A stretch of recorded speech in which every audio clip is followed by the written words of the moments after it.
Hello, everyone. Welcome. How are you guys doing this evening? Hello. Good evening, everyone. Who's here? Cat, Chaos, PCU, Bellhound, Doc, Baguettes. Hello. How's everyone doing? It's cold. It is not cold here, actually. I mean, it kind of is, but that kind of is. But like it's less cold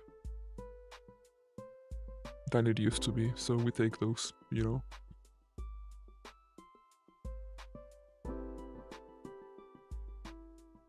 Yes. Did I fix my... yeah, did I fix my voice? Okay. Yeah, here is... we also have some rain. According to the weather forecast. But I think it's later today. Or tomorrow, actually, maybe. It might be tomorrow. Oh yeah, we got rain tomorrow. Let's go. You must know? No, rain.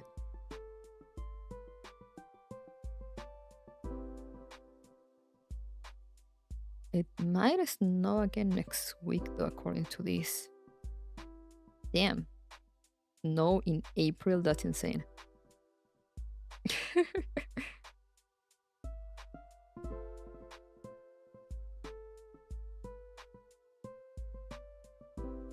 But yeah, it was weather's been crazy because I mean today we had like 9 max, but yesterday we reached like 18. So it's like, weather's been all over the place.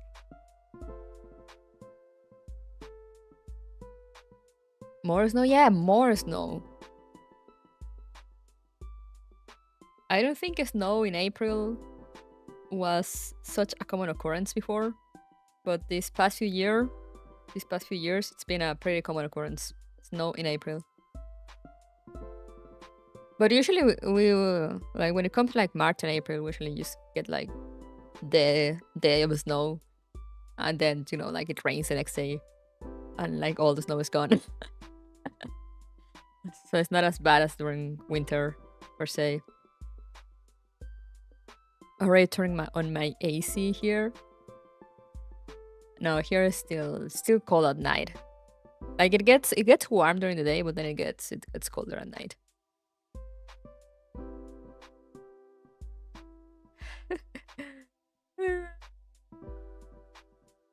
Climate is playing Mika dartboard. It is, yeah. And I hate it because like the weather, the sudden weather changes always get me sick.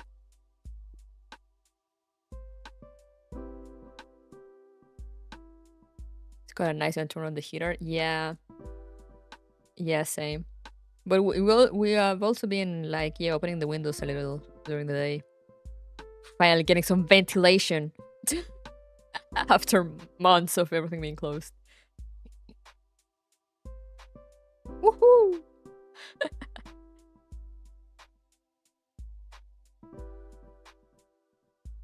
Let's go.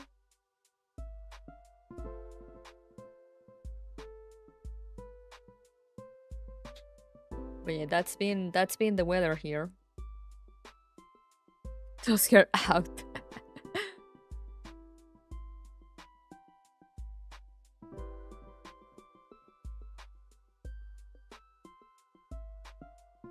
But yeah, other than that, it's been it's been quiet. I need to remember to make an appointment to change my car tires now. Need those summer tires back on.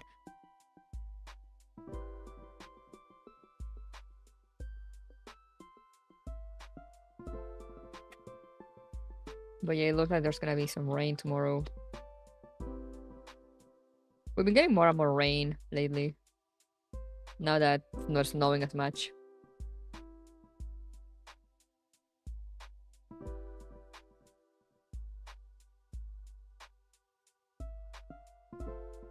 Sorry, I'm picking up my skin. Do you look forward to rain? Yeah, rain is cool.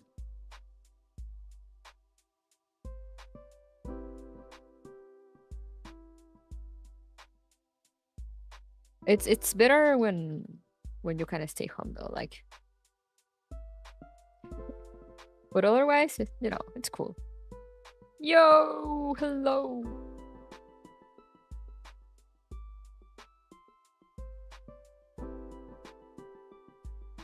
We should also get into, or was that in summer? I can't remember when thunderstorm season is.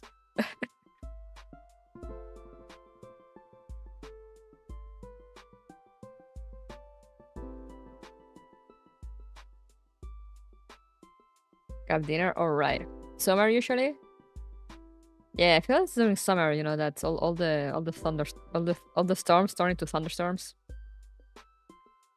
and then you see the lighting all over the sky, and you're like, yes,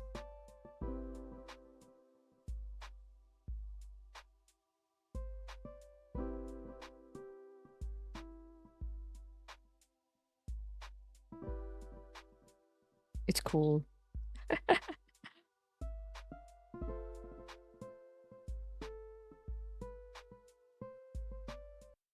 But as I said, it's nicer usually when it's at night, so you're like comfy, trying to sleep, and you get like the storm sounds outside. Peak.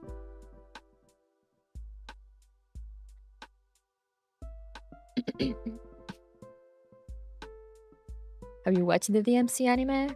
No, I might take a look at it, but I've never played Devil May Cry, so I'm like, I don't know if I should watch it or if I should actually get around to playing it first. I do want to play it. I do have I think I have one of the collections for one of the PlayStations. I just, haven't gotten around to it. Maybe Storm when it has a side effect for knocking out power. Oh yeah, that can be a pain. Play them first? Alright. Like, I only started playing 2 forever ago and just never continued.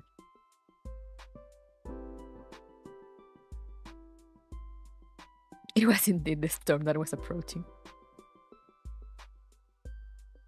Reverse.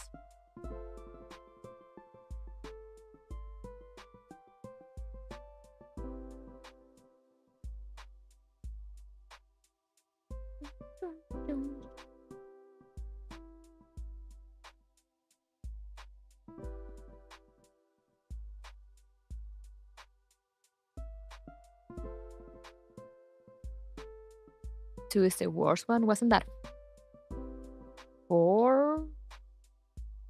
Is it 3? I don't remember numbers. But the one with the black hair, edgy boy.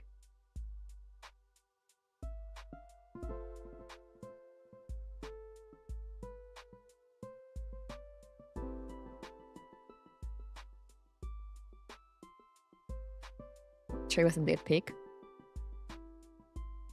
I mean, I actually don't know, but like, I remember the the entire cutscene with like shirtless Dante with his feet up on the desk, and like some people come shooting at him, and he starts like killing everyone while having some pizza float in the air, and then like he grabs it at the end and eats it. I remember that cutscene very vividly.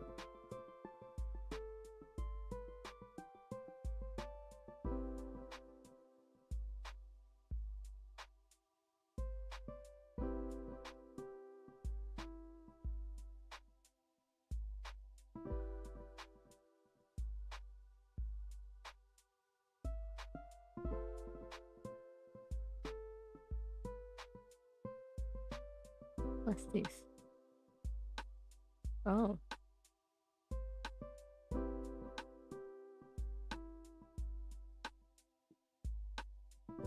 Yo, I got 69 characters on reverse. That was 3? Okay, it was 3 then. Yes, I just very vividly remember that cutscene. Never roll again. I can never roll again, I guess.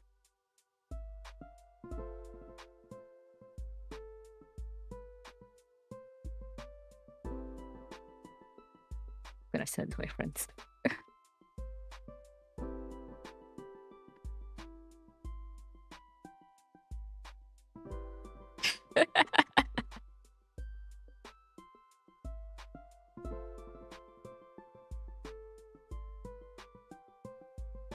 I am good. Yeah, I gotta save block for sleepy people.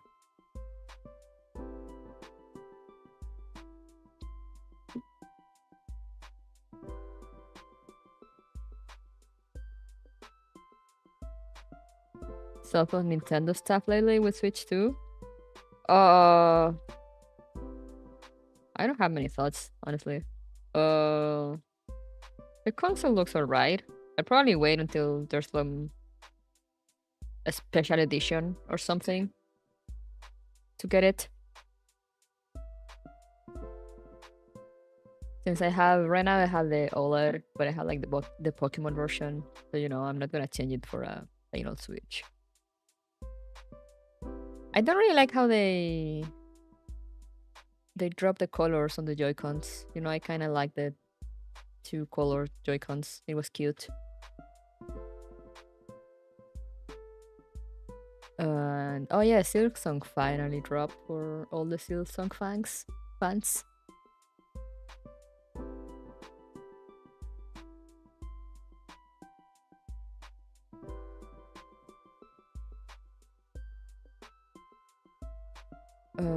What else? I did not catch though, because I caught how they said they were gonna sell games for like $80, which I was like, yay!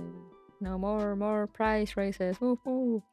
But I did not catch the fact that they're gonna sell them differently priced, because I'm used to games being expensive, whether you get them physically or digitally, but like usually with like Sony Xbox, it's the same price either way, whether you get it digital or not. But apparently they're gonna sell them at different prices, so that left me like, what?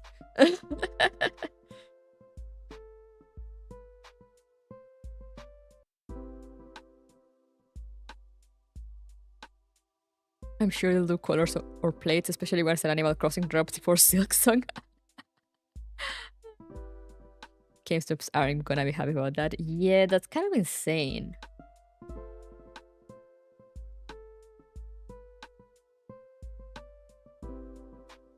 Like, from a point of view, it sort of made sense. It sort of makes sense. But I feel like we've just been, like, game prices are so high nowadays anyway. And we've been so long with, like, prices being mostly the same, whether it's digital or physical, that now, like, a company coming so late into the game and being like, oh yeah, we're gonna price the games differently, depending on whether they're digital or physical. It's like, huh? Like, that made sense back when digital games started releasing and games weren't like $80.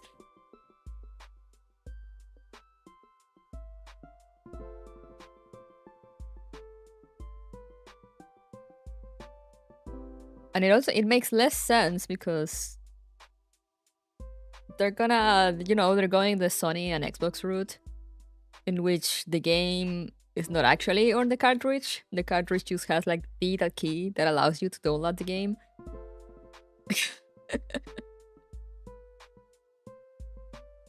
So it's like,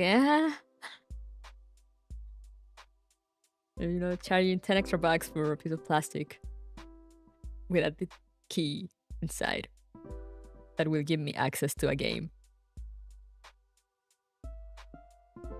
A lot of Switch games are like that. Did most Switch games like have some of the data on the cartridge already?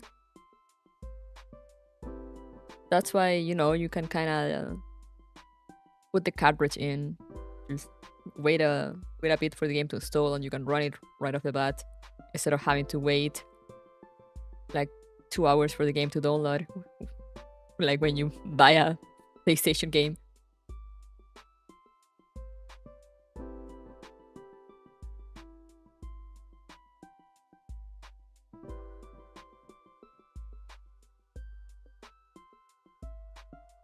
Let's figure out day one.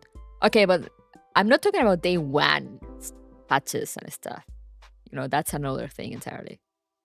I'm just talking about the fact that the game is in the cartridge. As opposed to how other games do it. But now I guess they're following the same agenda of just being like the cartridge only has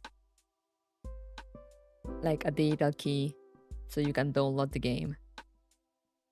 And then you still need to put the cartridge in because, you know, the console reads the key on the cartridge.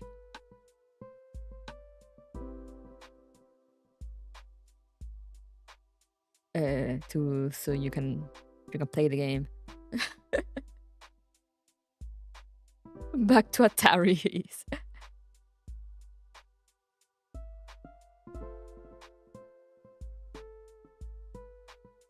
But like, I don't know. And I'm so used to that since, you know, I play PlayStation a lot that doesn't really bother me. I'm just, you know, kind of surprised that they're taking that step when they had stayed with game on cartridge for so long. But as I said, what's shocking, you know, that adding onto that is that now they're gonna charge more for digital games. Even though, as I said, the game is not actually in the cartridge. Hello, Suni.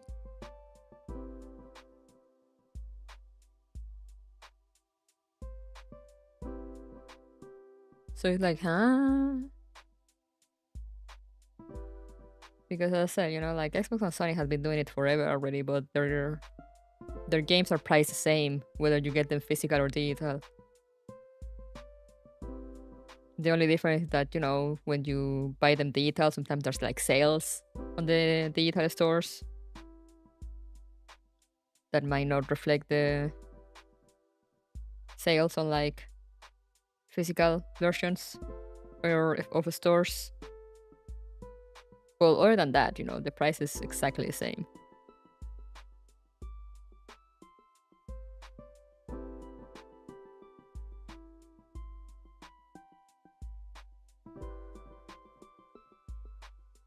But I don't know. The console looks. The console itself looks great. It is bigger. It's funny though because I saw it and it just really reminded me of the Steam Deck. I'm like, they really went with like Steam Deck sizes.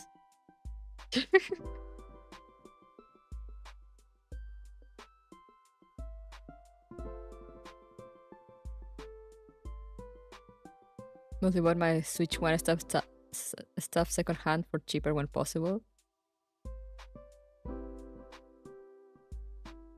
Yeah, I like buying new. The only one I bought secondhand was my PlayStation 5.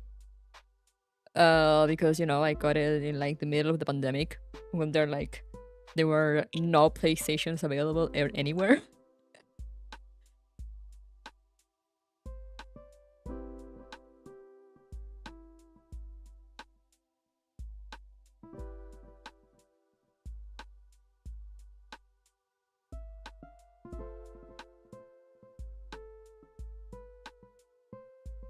I love my Switch, but I mean that price. I mean, the thing is also I'm not familiar with prices because, you know, I live in Canada. So you tell me like 500 for a console and I'm just like, that's regular price.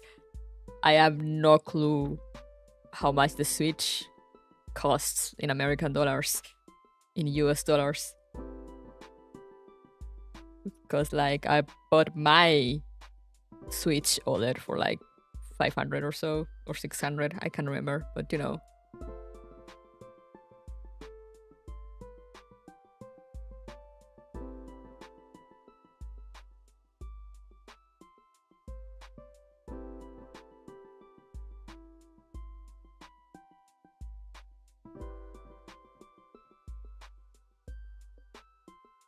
$650 or about in CAD. Oh, I mean that's, I don't know. That sounds mostly okay. Like, I mean that's kind of what I paid for the Steam Deck, so I paid more actually for it.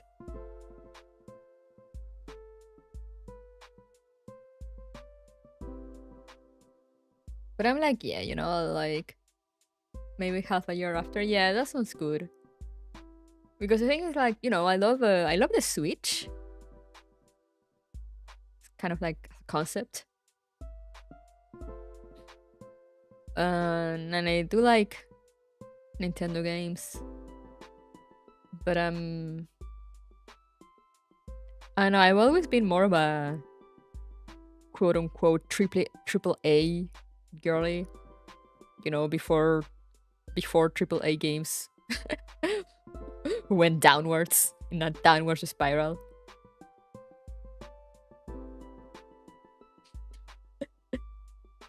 So, you know, I've always been of like PlayStation or Xbox. So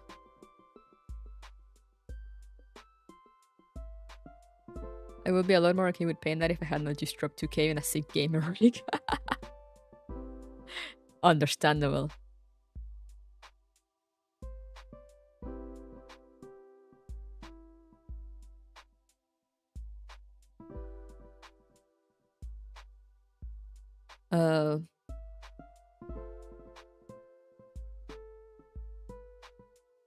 But yeah, as I said, I'm very happy with my Pokemon version of it because it's really cute, and the dog is like, it looks very cool. So as I said, I likely won't get a Switch 2 until like a special edition drops.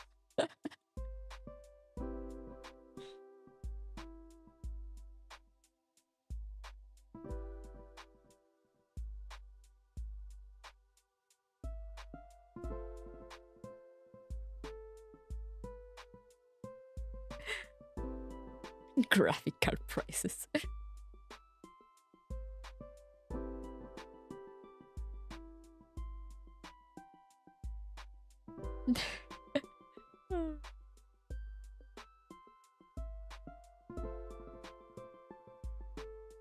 Yeah, I mean, unless they release like,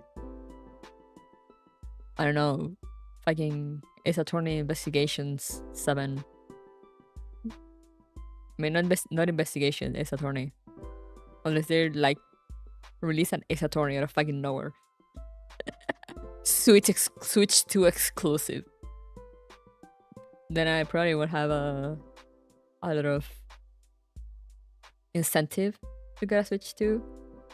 I might get it for the Pokemon game, because I assume, as they do with Pokemon games usually, that it's just gonna run perfectly on the new console and it's gonna run like ass on the old one.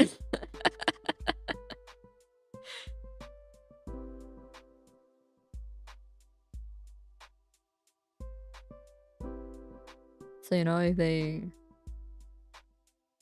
release like they're probably gonna release a special Pokemon edition. So, like, you know, I might go for that.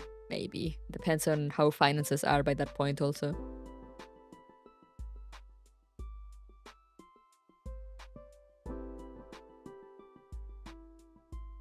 Are you an Ace Attorney fan? I am. I wanted to play the games on stream. But considering I have so many games I want to play, I probably... When I say play the games, I mean like all of them. But as I said, considering I have so many games I want to play, I would probably just stick to the ones I have not played. So like the Ace Attorney Chronicles and Ace Attorney Investigations. Because those ones I haven't played. So I will really very much like to play them.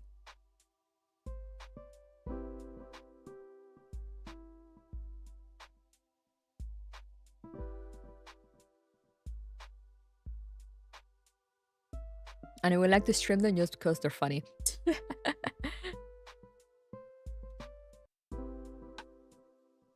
They're just so funny. You're so silly.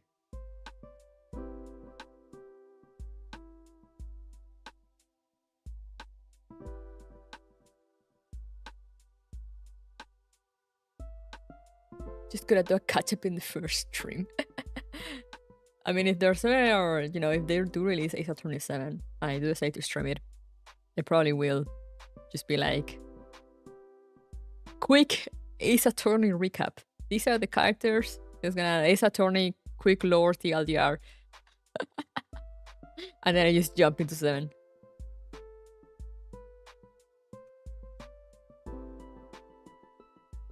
You must have been so happy when the Miles collection was announced. Yeah, I have it.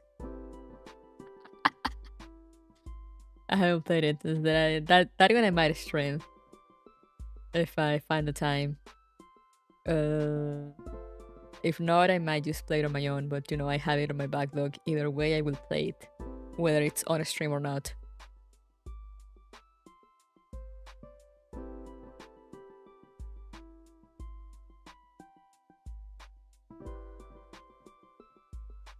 If they do a new Ace Attorney, they're gonna do a time skip so we can look forward to those days in the future again. Let's go. Spot data your time zone. Oh no, that's understandable. It's alright. I know time zones are weird for everyone.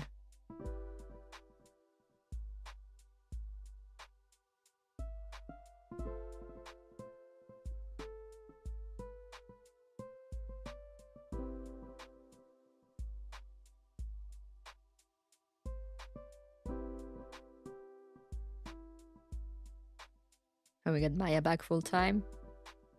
Maya is so good. Played up to stage 8 of Reverse 1999 and today was pretty interesting so far. More Regulus. Yeah, I'm so excited to see more Regulus. They've been telling me there's a lot of Regulus, so I'm really excited. But yeah, thank you for the fabulous segue.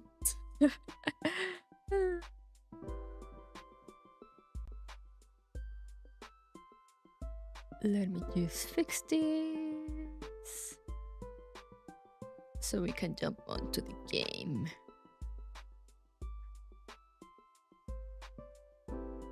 Is this done correctly? Yes, I need to fix the size, but I can do it on the screen itself. More Regulus is always a win. Hell yeah. So let's go. Also, someone...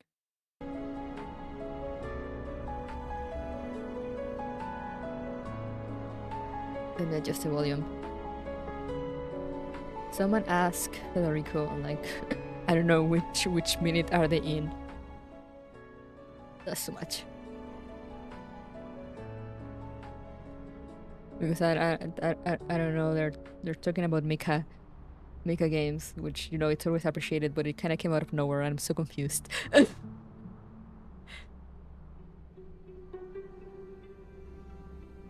Maybe, actually, it might have been a good volume.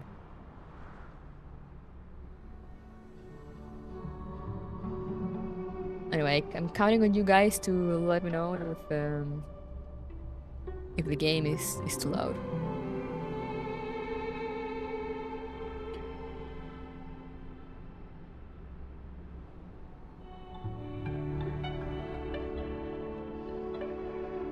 Oh, I think I did it perfectly.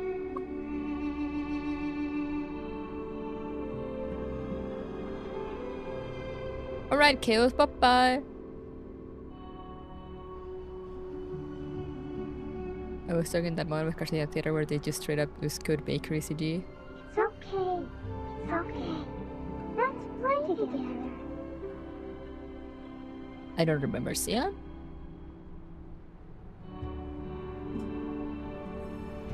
Yeah, sorry, just we were talking about Switch and Nintendo, so it just kind of caught me like, what?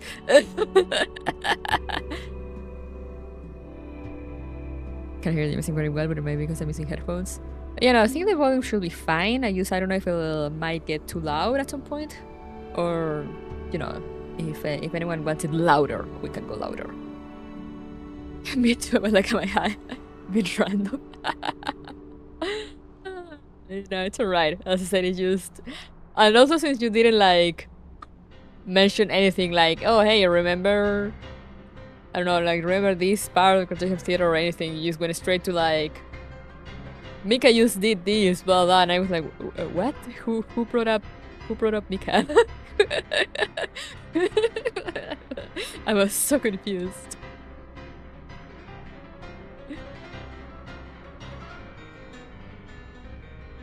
Just balance it to be a bit quieter than your voice and we good.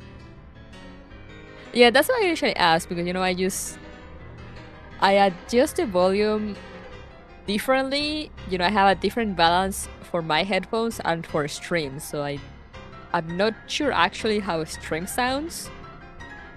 I just kind of look at the little green audio bars on OBS. And you know, like, and I saw long ago that you know my voice, my microphone, when I speak normally, should be like on the yellow zone, like reaching the red. And for like games or stuff, it should be on the green, but like maybe close to the yellow, but like no more than that. So I just kind of I usually kind of go with that just visually, but. As I said, I don't really know how it sounds, which is why I always ask people how the game is. Mika Ultraverse 1999 now. Who brought up Mika? It was me. Como Dio.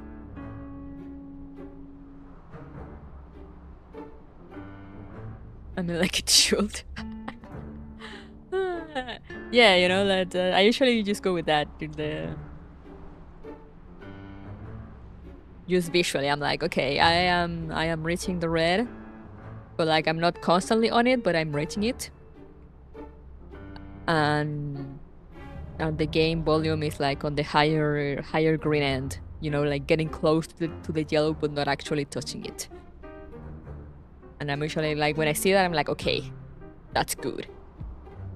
And so far it has worked. So.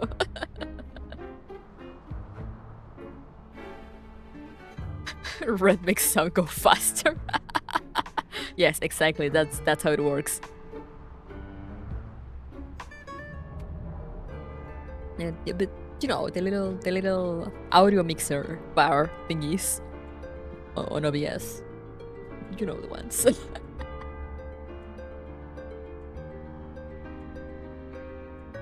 Because I just adjust the volume for myself for my. I used to do it from my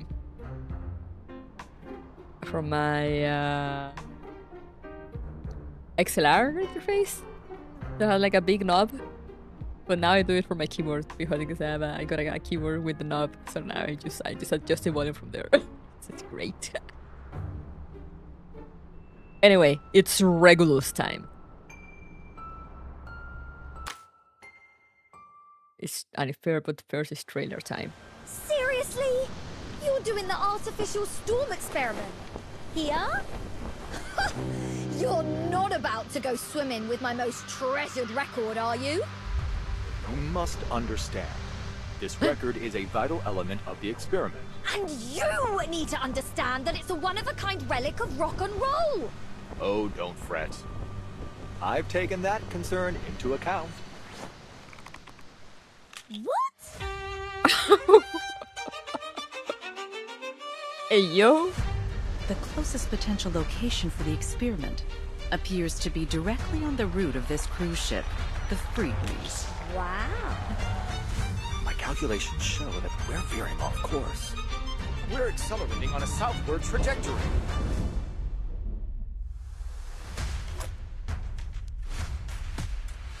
These people are fortunate. Born into town. wealth and privilege. Miss Grace, please, show us a new way. Hey, yo. What a coincidence. I so happen to have a similar device myself. 1999? 2005? 2007? There is a pioneer who has crossed the storm. What? There's a language that transcends all barriers. Please, everyone, hold on to each other and follow the music. And you're going to do the experiment alone? That's the plan. And if I fail, at least you'll have one more umbrella for the others. Damn, okay.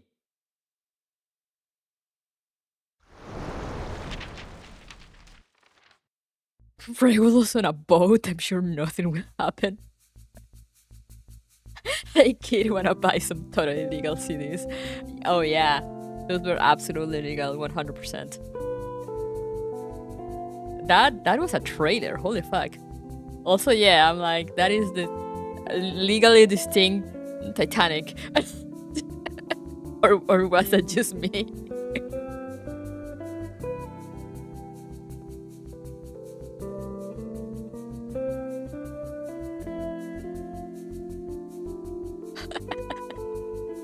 It sure was an ocean liner.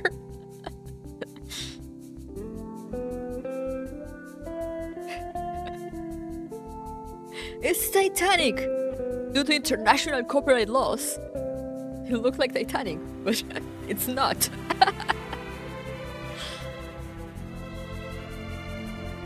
It was boat-shaped. It's called Nick Titan. No, it's called Free Breeze. At least that's what I got from the trailer. Maybe they're just fooling me. You understood the assignment, thanks, you saved me typing. I didn't actually know that meme, or like, I think I've seen it, like, but I didn't remember. But I've seen it all over Discord and Twitter because of the totally not Bloodborne Switch game announcement.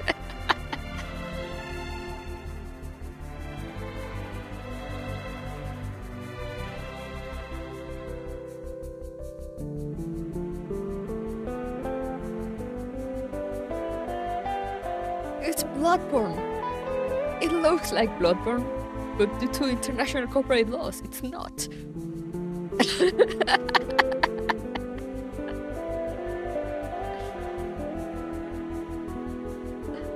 We did it under Nintendo, which is not the same game. It's totally not the same game.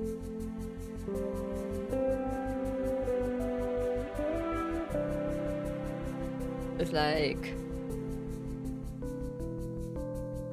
which game was it? Harvest Moon and Story of Seasons? Totally not same game.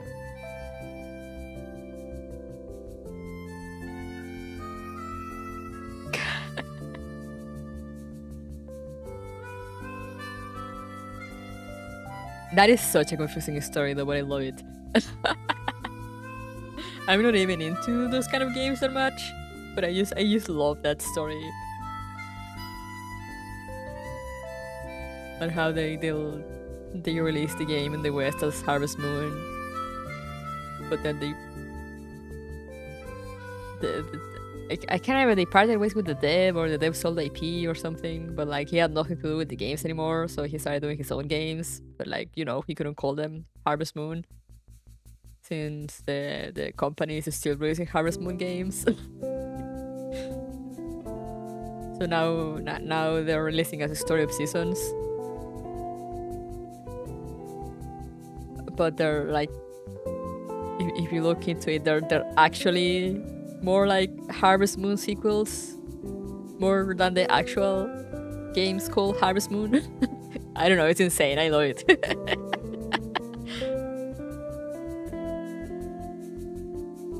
Anyway, let's go.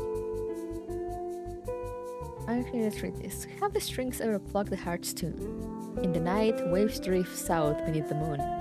In the distance, travelers sail, their home lost too soon. This girl is real pretty, she's tempting me, but I'm poor. And I wanna save for the next patch.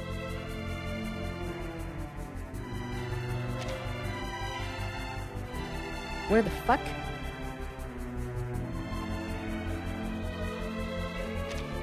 Okay, so... Oh yeah, so disclaimer, this is an event. I usually only play main story, but with reverse... I need to start playing some events, because even though, you know, they might not follow on the main story directly, you could say, they still have like implications for the main story.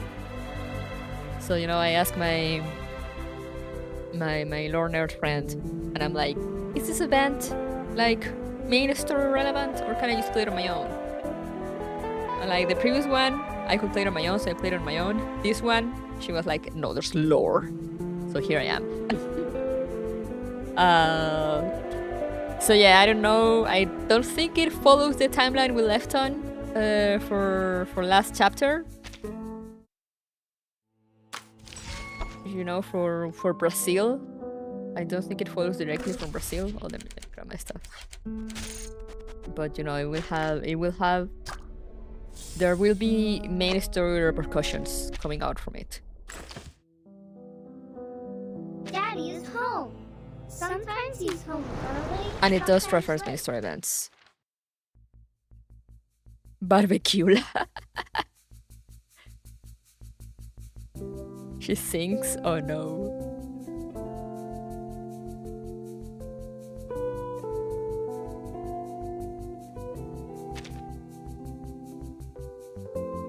So let's go. A message delivered. We live in independence, yet we depend on others to survive.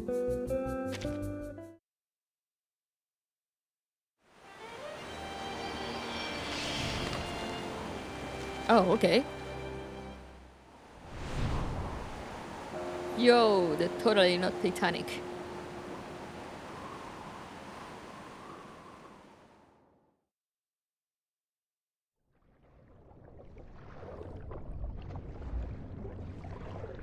Water.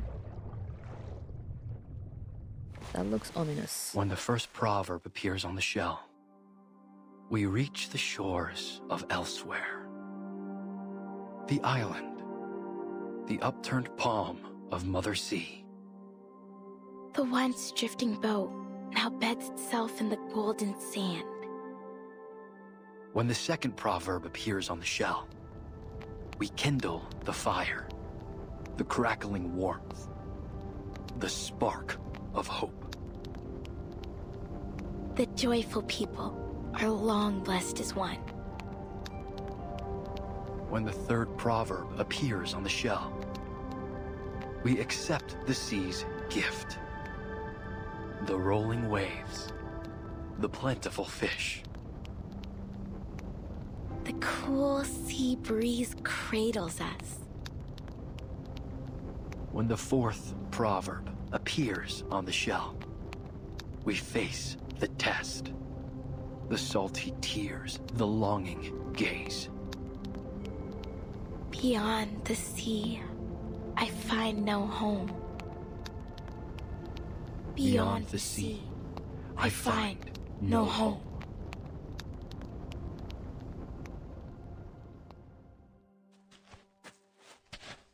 Okay.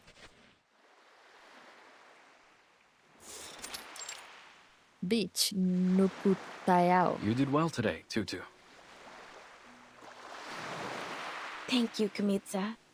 I was just playing my part in celebrating the success of the trade season. Nothing special, really. Yo, look at that melanin.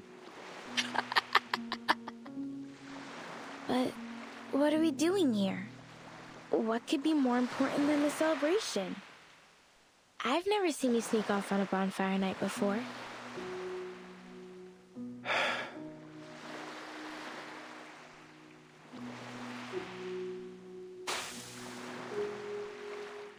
Tutu, do you think you and your friends could fix up that old ship? I know you're close with Toa Solane and the rest. They always make sure their first vows go to you. I'm sure they'd be happy to lend you a hand. And the elders like you too.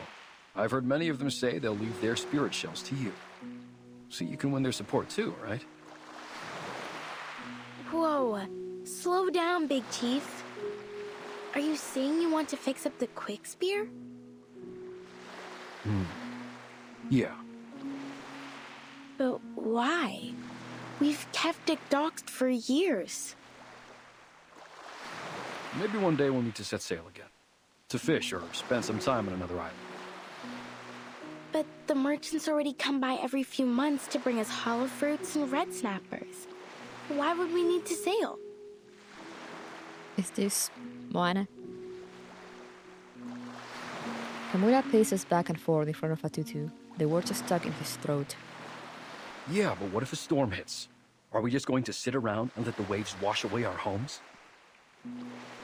We've been through much worse than a few storms. She raises her head proudly. Remember when the waves came and took away Malaga? Helani cried for days over that little pebble castle. And then that strange oil polluted the water all around Aititi, the only place where the water's calm enough to hold a pow-pow race. We haven't held a race since. Then Miti and Vaipuna, but we've made it through, because that's what we do in the face of difficulties, right? We stick together. Besides, we're doing just fine on Melly. But what if we lose Melly to the waves as well?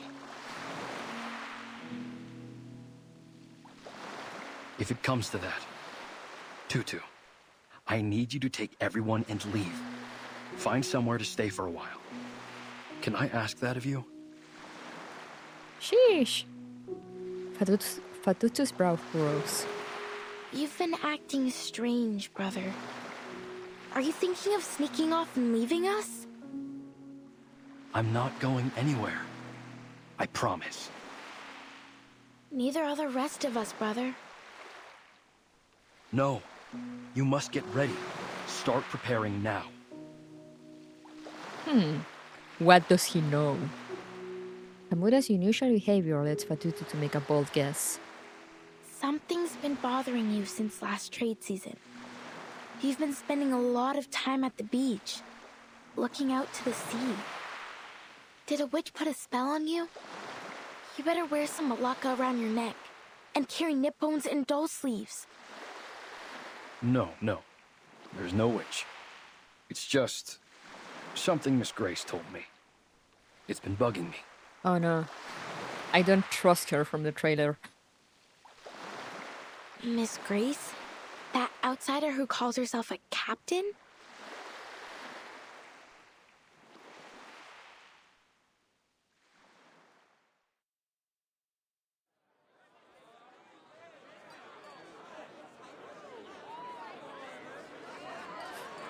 You can definitely trust. With the singing of the Nukutai, the trade festival slowly comes to an end. On the beach, the Nukutai bid farewell to their guests in twos and threes, enjoying this rare moment of leisure. I don't mean to alarm you, Mr. Kamuda, Oh, there she is. Speaking of. but 3 months from now, Melly will be devoured by a tsunami. Oh! Okay. That is not a phrase that to be followed after you say it. I don't mean to alarm you. Just saying. She stands nonchalantly, as if discussing something insignificant. Miss Grace, don't say such nonsense. You're welcome as a guest, but that doesn't give you the right to spread fear among my people. What if I told you that the sinking of Malaga and Vaipuna wasn't entirely caused by the tsunami, but there were other factors at play?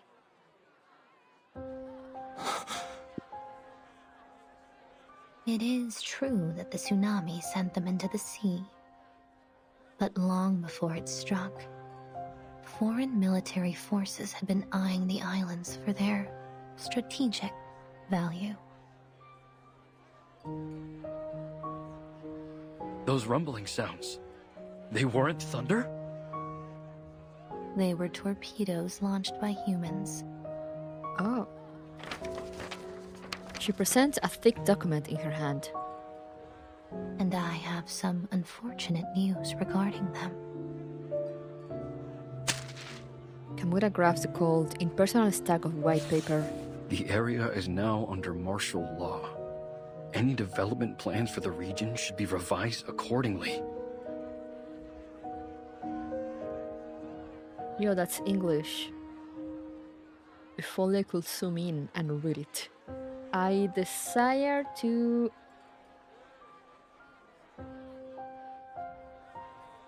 express... I can't read it. These coordinates, they cover Nukuteao. After a brief investigation, they concluded that your home is an unoccupied area suitable for their weapon testing. It looks occupied to me. It won't be long before they publish a report on this new test site and receive their rewards for discovering it. The veil of nothingness was cast by our ancestors to protect us from the outside world. I never thought it would put us at risk. Ah, okay. As chief, I must bring this to the attention of my people. Perhaps it's time we remove the mist. But without it, we'll draw all kinds of attention. Kamura clenches the report tightly in his fist. Miss Grace, may I borrow this document? My people need to see this. Be my guest. But you'd better persuade them quickly. Why's that? As far as I know, they're looking to expand the test site. It's on their agenda now. Right. We'll have to set up a meeting with them to negotiate. Certainly. I wish you the best of luck persuading those warmongers. And for your safety in the coming tsunami. Every nonchalant word that leaves her mouth strikes Kamura with the shocking gravity of the situation. With all due respect, Miss Grace, not even the Nukutai can predict the movements of the ocean that far in advance. On what basis are you making this forecast? True. How is she predicting a tsunami? It's not a forecast, Mr. Kamura. Call it the wisdom of hindsight. Ayo? Or perhaps I should put it more clearly. Have you heard of the storm?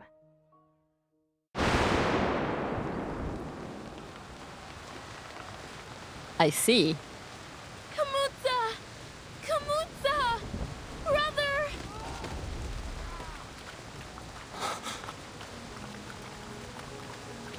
Okay, we're making a lot of jumps in here. The rain's getting heavier! We must go inside! Rain blurs Kamura's vision. He stares into the distance, his eyes widening as the frothing waves roar toward the coast. The sea level is rising. It's the tsunami. It's happening.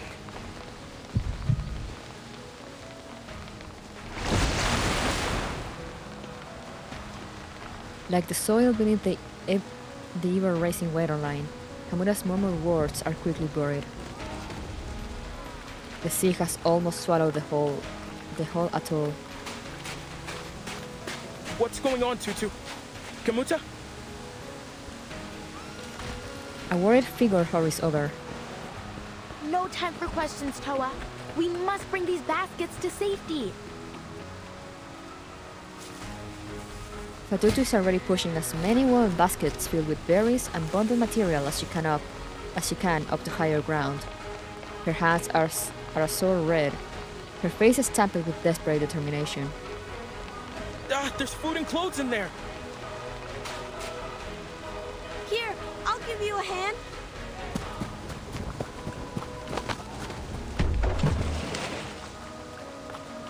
A tall figure rushes over, grabbing the basket from the children's hands and tossing them aside. Chief, what are you doing? Leave them. There's no time. We must get to the ship. Now! Our people still have to live after the flood's over. If we don't bring something, what are we going to eat? Or where? These things won't fall into our laps, you know. She's right. Listen, it's different this time. You... Before Kamura can finish speaking, a few dark shadows dart out from the forest. Oh.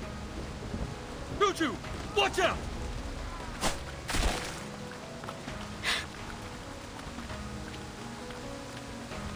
A row of sharp claws grazes Kamura's back. What are all these splinter cats doing here?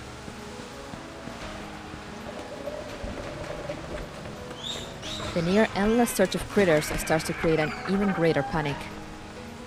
These aren't just splinter cats. Are those Sarmatian sea snails? And crabs with ghost faces? I've never seen them all come out together before. What kind of storm is this? In the flashes of lighting, doubt and worry flicker across the Nukutai's faces. They can sense the coming tsunami. Come! We need more hands to drive them off. Understood.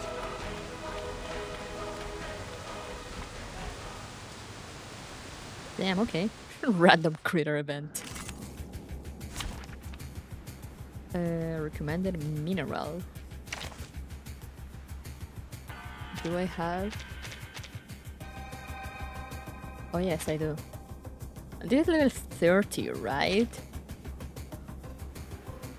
I could probably solo it with her. Can I start running? It's newly made this year. You don't want to miss it. It's wrong. There they are. All right. Another jar? Got you.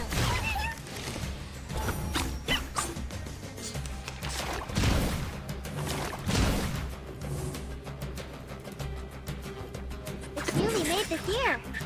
Enjoy! It's wrong.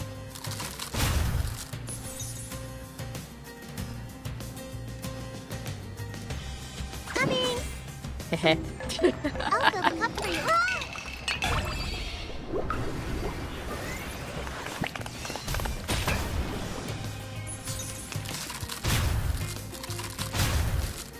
Look like they revived after like a hit. So that's alright. Newly made this year. You don't want to miss it. Yeah, they revived once, right?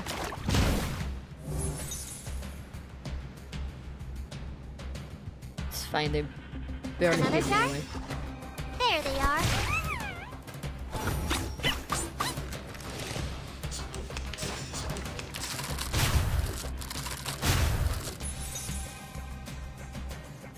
It's newly made this year. Got you.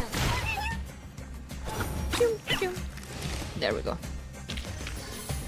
I remember it's called...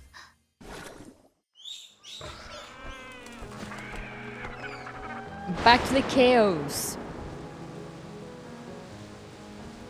The fleeing critters surge like the tide, scattering the Nukutai. Many are left wounded.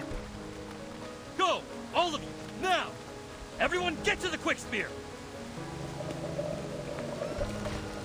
This tsunami, it's the worst I've ever seen. Is it true? Is this the end of Melly? Tutu! Don't just stand there! Get over here! From the shadows, a spiny claw strikes at Tutu.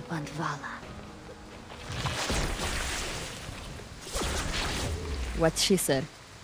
An ink-black incantation flashes past her. A familiar face appears at the highest point of the reef. What is she doing there? Miss Grace! Grace surveys the scene, a gentle smile on her face. Seems I'm right on time. You're Miss Grace. You should be more careful out here, dear. People of New Kateo, are you ready to set sail?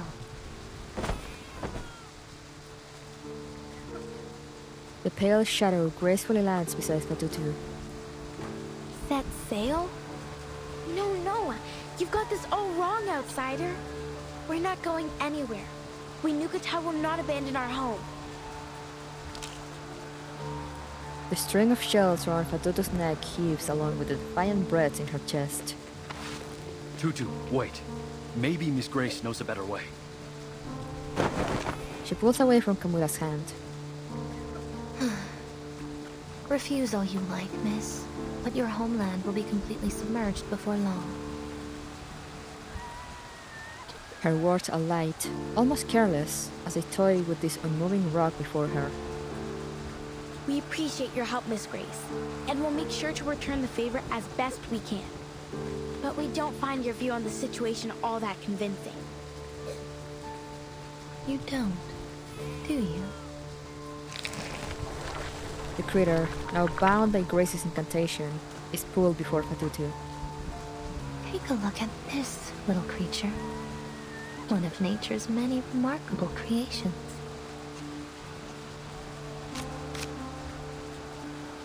It has a fitting name, too. The moon-eyed fiddler. They hide themselves in the water, covering their traces with the ebb and flow of the tide. They only come ashore when the tide is high, and from there they migrate to quieter waters. The diviners and arcane dealers, they are the living gold of the ocean. But to the people who live near their regular habitats, they are an ill omen. Wherever they appear, floods are sure to follow. Grace takes a few subtle steps toward Fatutu. This tsunami is only the beginning.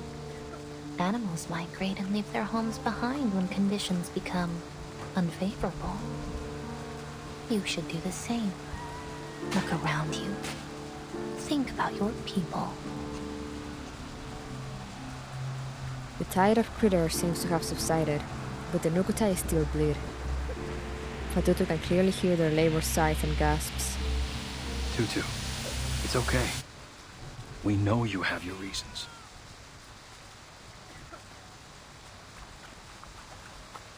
Fatutu stands frozen, the sand and gravel carried by the seawater washing over her trembling feet. Tears well up in her eyes as the mottled gray of the sky above seems to merge with the crimson ground below. Do we really have to leave? Grace gently adjusts Fatutu's collar, wiping the rain from her face. The outside world is indeed full of dangers, but there is less to fear than you think. I'll help you through it. The tide grows more turbulent, pressing against rocks and shaking the foundations of the Nukutai's homes. There's a series of crashes as coconut trees fall, and earth crumbles and falls into the sea. There it is, our ship.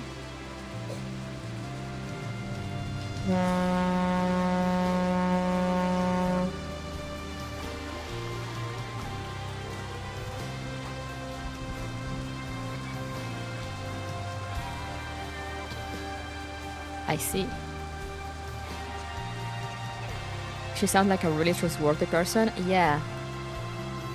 She has really last evenings on Earth. I love the name of the event.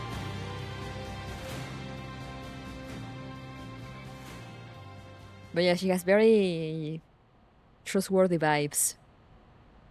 I follow her. She has a soft little voice. Today's headlines. A new naval testing site has been established in an unoccupied area of the Eastern Pacific Ocean to facilitate future armament research and development. South America is facing a significant economic crisis marked by stagnation, inflation, and rising unemployment. The poverty rate in several regions has reached new highs in the last decade. What do you mean? This is literally every decade. When has things not been like this?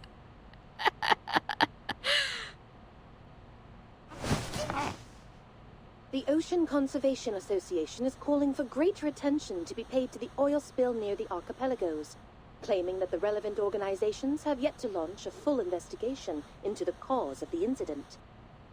The Free Breeze cruise ship is set to arrive in Sydney Harbor later today. Astrophysicists forecast a solar eclipse this month. Yo, a solar eclipse? In the suitcase. A hand precisely presses the little green button. And a painful wail follows. Oh, Miss Radio! How could you do this to me? Today of all days? Your bloody alarm ruined my precious holiday lying! My apologies, Miss Regulus. But it wasn't an alarm. It was the daily news broadcast. Just sweat it aside, Miss Radio seems to have a clear signal. If the morning news isn't quite to your taste, I can offer a variety of alternatives, including programs on literature and music critique, Australian food, and so on. Wait, actually I need to get a screenshot of this. I'll say it to my friends and be like, yo. Which period are they talking about?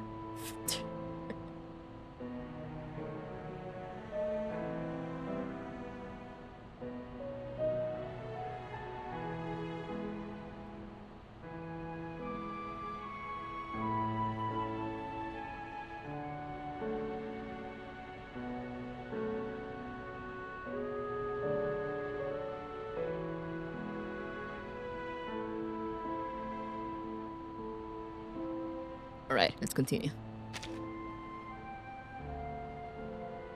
Oh, no! Her cry echoes through the room. Sorry, it seems I've caught you at a bad time. Ezra! Ezra, having just peeked his head through the door, immediately ducks back. A one-sided conflict seems inevitable. But please be careful, Miss Regulus. I know the LSCC encourages us to examine machines like Miss Radio, but I don't think a violent disassembly would go down so well. Regulus gets to her feet. Violence? If there's any sort of violence in this room, I'm the one receiving it. Where's my justice? She's so dramatic. Well, I'm afraid justice might be slow to come. The Australian branch is going through restructuring at the moment. Things will be put on hold for a while. In the meantime, you've been assigned to a new team, the Storm Research Group. What? Me? Yes, Mr. Ulrich's leading it. He made a special request for you to be on the team. Oh. He's looking forward to meeting you in person. What? Just like that? Didn't anyone care to ask me what I wanted to do? Regulus' puzzled expression soon gives way to a sudden realization. Wait, why are you telling me this now? The list of group members and the reasons for their selection have been up on Laplace's website for a week now.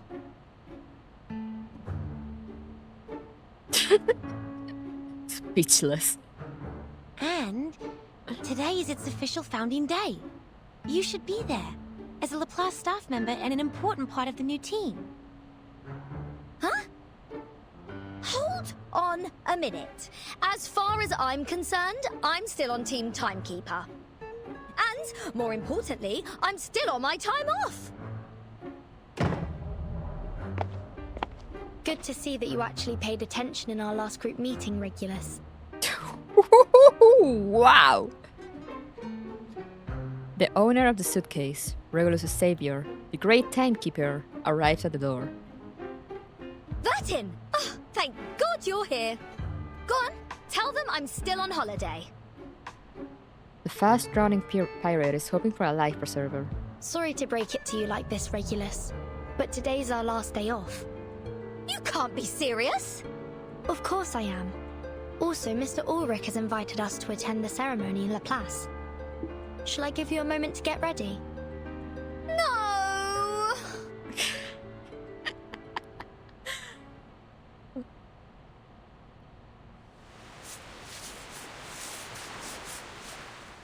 Regulus just wanted eternal holiday.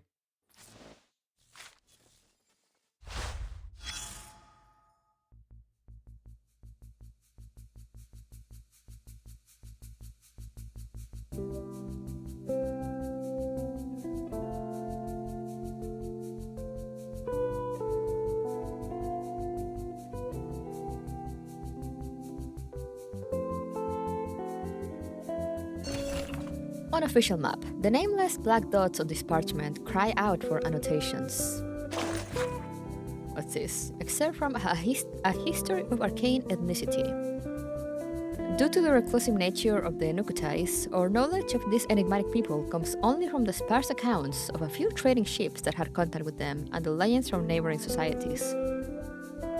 In the folklore of coastal civilizations in the South Pacific, there are often tales of shell people or hermit crab people. These beings, dressed in shells and living in the water, are depicted as otherworldly ocean emissaries or guardians. They offer advice and guidance to the protagonists in these stories or help those lost at sea. With the age of exploration, the veil over these mysterious figures was lifted, and a small island named Nukutao, known for its production of mystical and esoteric crafts, became a topic of intrigue among adventurers in taverns. Consequently, the intrusion of explorers and trading ships seemed to worry the Nukutais, and records from that period show they gradually vanished from the pages of history. They employed some form of arcane skill to conceal the island's exact location, ensuring their homeland never appeared on any official map.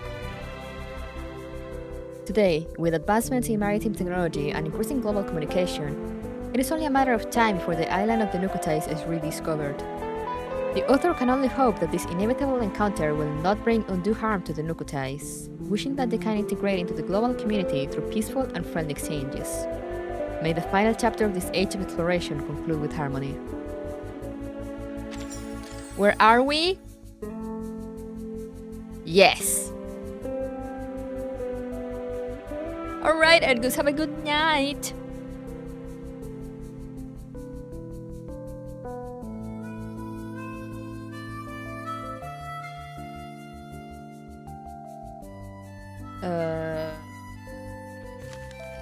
But yeah, we were in an island on like the Eastern Pacific. But now I don't know where the not Titanic is gonna go.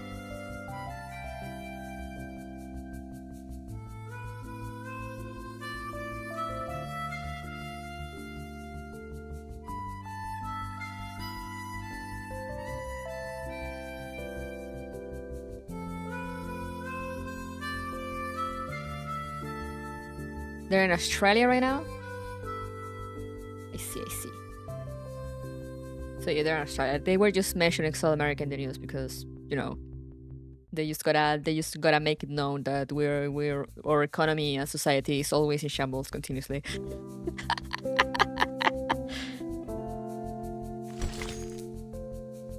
Free breeze.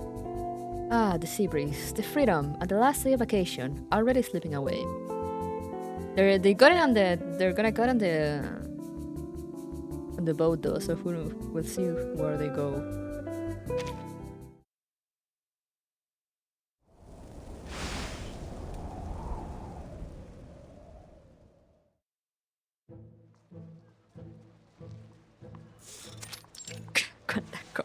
Street, Sydney Harbour.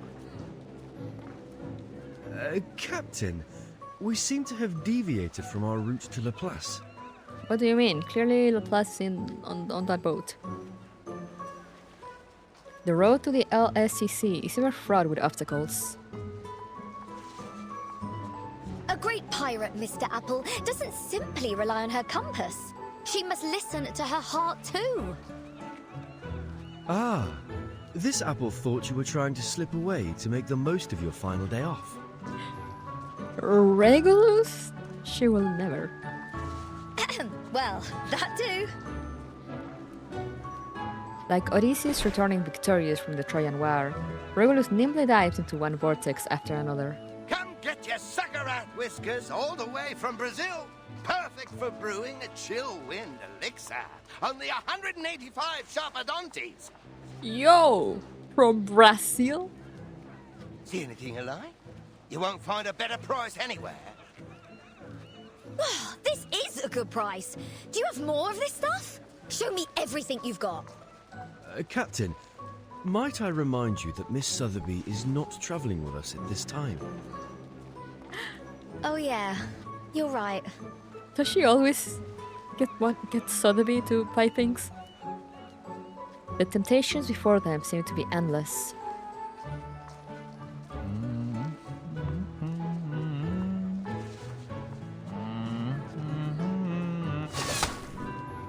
A street artist sings as paint flies through the air, almost splashing onto Regulus' sunglasses. Alright, mate. Whoa, love the colours. How about bringing in some pop art? Trust me, it'll take it to a whole new level. You should come visit London sometime. We've got some seriously groovy art on the streets. Pop art? That's a bit dated, don't you think? I beg your pardon? He just called her old. Just as Regulus rolls up her sleeves, ready for a tussle, a not too distant cheer grabs her attention. She was ready to throw fists over that.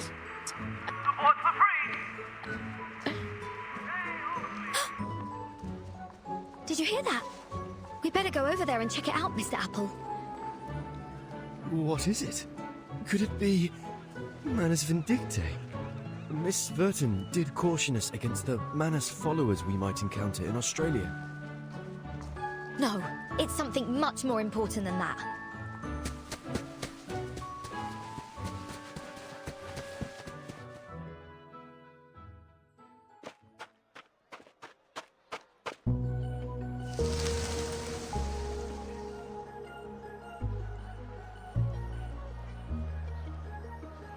What with this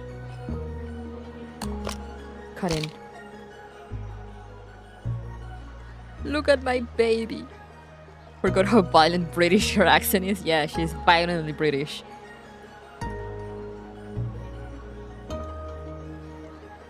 Oh, there she is. Barcarola.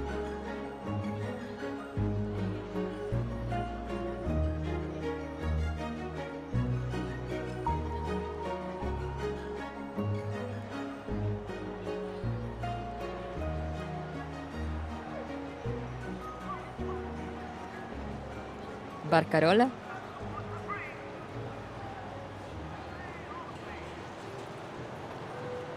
Ladies and gentlemen, welcome to the greatest sail-away party in all Australia. For those of you who haven't signed up for the trip, think again. This is the ultimate sailing experience. Relaxation, food, drink and music. Don't miss out. The free breeze is about to set sail. No need to worry about currency exchange, whether it's Australian dollars, sharpadontes, arcane materials, or a rare collectible item. All are welcome in exchange for a ticket of equal value.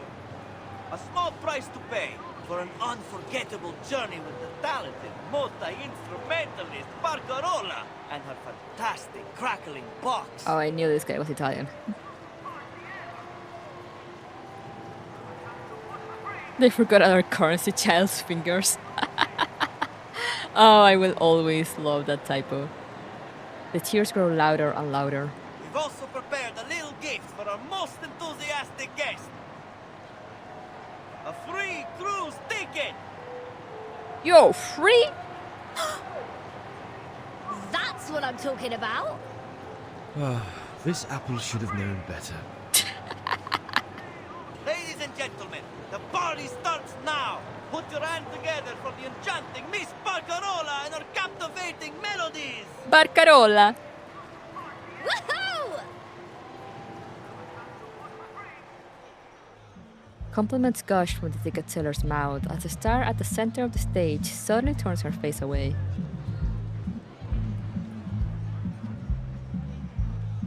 much too kind, Mr. Hamish, saying all these wonderful things about me. But I'm only a cruise musician. Did they say free? It's thanks to the collective efforts of the whole crew that the Free Breeze has been so successful. I just feel privileged to be a part of it. I know you want to stay humble, Miss Barcarola, but there's no reason to be so modest. Miss Barcarola. Many of our guests come aboard just to hear you play, and I'm sure there will only be more in the future. So what's the harm with hyping the crowd up with a little round of applause? Well, if it's for the ship, I suppose I can handle a little publicity. Her design is actually so cute. Of course you can, and you deserve it too. By the way, do you know the guest over there? She's very, enthusiastic. Hmm? Is it Regulus? She follows the direction he's pointing to find a particularly lively duo among the crowd. A girl dressed in red and blue, and a floating apple. It's Regulus. Of course it's Regulus. You've been drumming up the crowd. Sold us a load more tickets. We've never sold out so quickly. Oh, she's trying to earn that free ticket. Alright everyone, listen up. I've got some exciting news to share. This piece of paper in my hand could be your ticket to an incredible seafaring adventure. Just think about the cool breeze, the spruced up cruise ship, and the awesome music. What more could you ask for? This is a once-in-a-lifetime chance for a trip you'll never forget. So, let's get buzzing! Throw your hands in the air and your coins out of your pockets, and let your dreams come to life. She's actually a good, like, host, you know, like radio host or like show host. Let's hear those coins jingle and fill your spirit soar! What, does it sound like a scam? Because it is.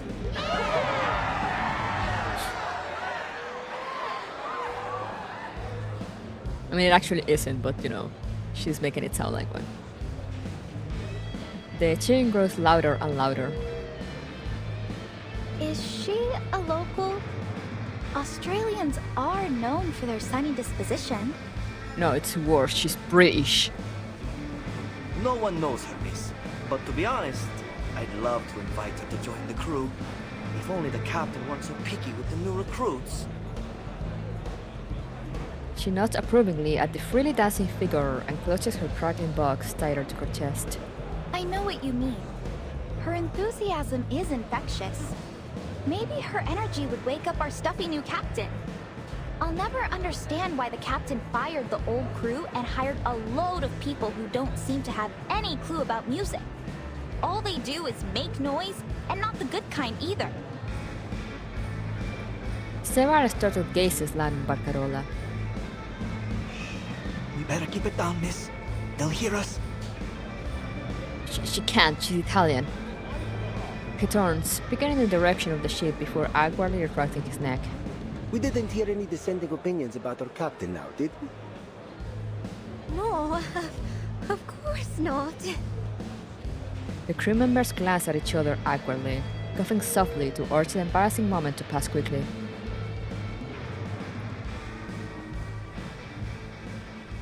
Guests come and go, and the melodies continue one after another. Eventually, the sail-away party comes to an end.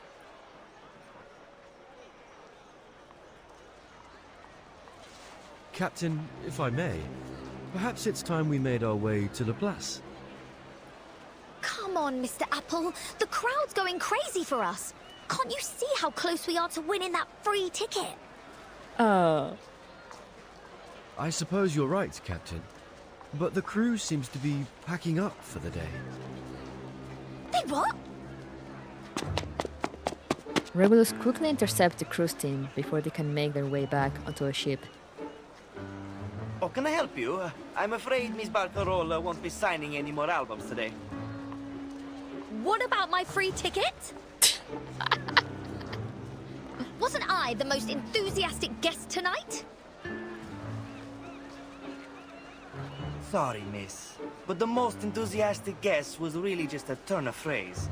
We're nearly sold out tonight, and bookings are still coming in. I don't think we can spare a ticket for you. Come by next time, and we'll see what we can do. Damn, scammed. You! Easy, Captain. They never really explained what they meant by the most enthusiastic guest. We're in no position to argue. Regulus glances around. The once bustling crowd has dwindled to just a few scattered passersby. Clearly, there is no one present to uphold justice for her. What a bloody scam! I'm filing a complaint. Just you wait and see. I understand your frustration, miss. The ship is sailing in just a couple of days. Even if you file a complaint right at this moment, we won't hear a thing from the tourist office before we set sail.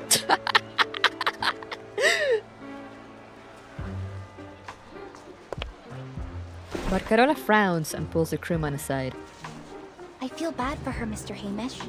And just think how this will affect our reputation. With your consent, I'd like to offer this young lady a ticket and a stay in my cabin. Hey, yo! I'll be more than happy to pay for her. You've done this so many times, Miss Barcarola. I'm afraid I have to turn you down. You know the new captain won't exactly be thrilled to have a freeloader on the ship.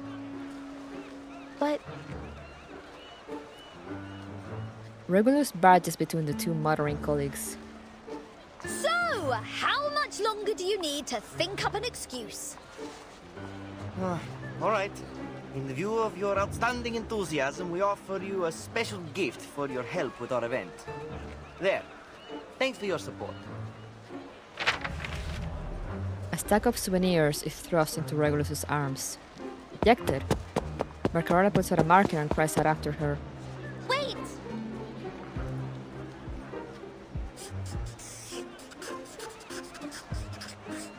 I'm so sorry about all this, Senora. I hope this will compensate for it. Huh? I hope we can see each other again. Preferably soon. What? What?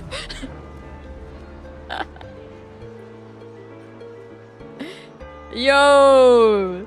Chat, is this Riz?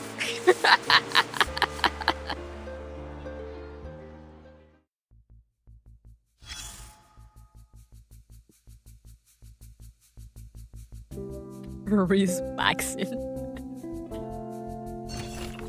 Performance review. Please make sure she completes this document in person. Probationary assessment. Regulus. Codename Regulus. Time employed 11 months. Project team The Storm Research Group unregistered. Assessment results not available. Performance review. Research on the influence of light and sound waves on emotion control on crowds, safety verifications of St. Paul Foundation's communication equipment, exploration of the possibility of communication without numbers with the School of Apeiron. No accomplishments. Probationary experience. Assisted the timekeeper in investigating the storm. Consistently on the front lines of responding to the storm. And have experienced 3 storms. These experiences provided data for invaluable scratch.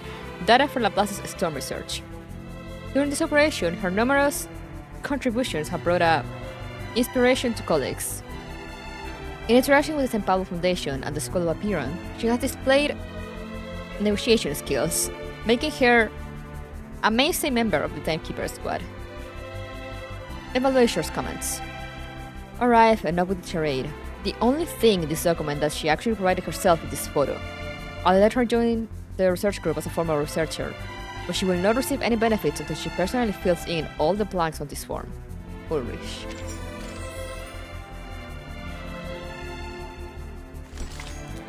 Cryptography for beginners. What? Just one of the many trivial obstacles our great captain must overcome. Oh yeah, more Regulus time.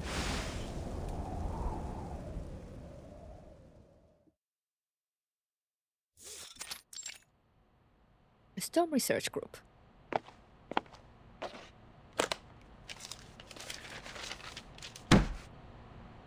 Barcarola. The glass tank leans forward, the ferrofluid rippling around inside it. The ferrofluid pauses at the information presented before it. So, They gave you this flyer at the sail-away party? Not just that one, there's a whole stack of them. All right, Researcher Regulus. I think I've got everything down. Let's run through it again. Researcher Regulus suffered horrendous mistreatment during the pre-sale event of the Free Breeze, which has had a significant psychological impact on her. In order to recover from this traumatic event, she formally requests a 1-year advance on her salary and 15 days of leave. The funds are to be used solely to book passage on a cruise trip, with the goal of replacing her negative experience from the pre-sale event with a more positive one. Oh my god. I'm telling the truth. She's so real and valid. The fair fluid remains still for a long moment. I can see that bottle of artificial tears in your hand, Regulus. Please put it away. There's no need for dramatics. Thank you, Ulrich. I knew there was a soft spot underneath all that metal. Not so fast, Regulus. I never said I agreed to your request. No? Why?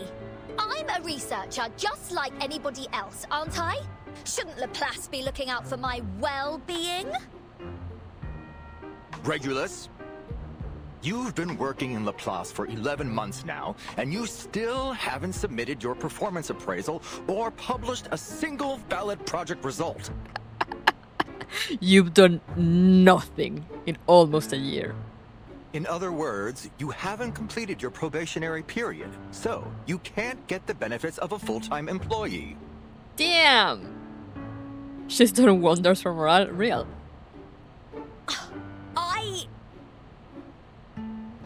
And to top it all off, you didn't even show up to register at the first Storm Research Group meeting. In the face of such overwhelming evidence, there is no room for rebuttal. Well, Me asking for full vacations on my 3-month probation. Yeah, basically. Her protestation has grown noticeably weaker. Please save me the excuses. There's still a chance for you to turn things around. You can take another assessment. We'll use the results to make up for the assessments you've missed.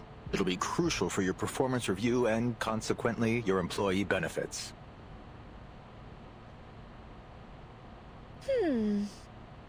Bring it on. Easy there, Researcher Regulus. You're taking a test, not going to war. I'm pretty sure it's the same for her. Right, Reggie? Ulrich turns and reaches into a bookshelf.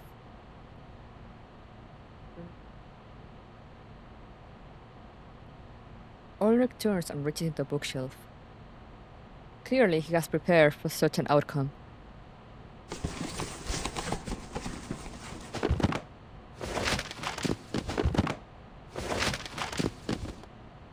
Document after document is pulled from the bookshelf and placed on the table, until Regulus can no longer see above them. I thought you said it was just a test. He keeps going. I did, and I meant it. This is just some light reading, for you to reference during the test. And this is the test. The numbers on this paper may appear random, but they're actually an encrypted code. Your task is to figure out what the message is. Yo, what? You can use the computer to help you, and you might find some useful books and papers in the second drawer on your left. The instructions for the computer and a guide on how it works are all in there. Given its difficulty, there is no time limit for this test. Best of luck, Researcher Regulus.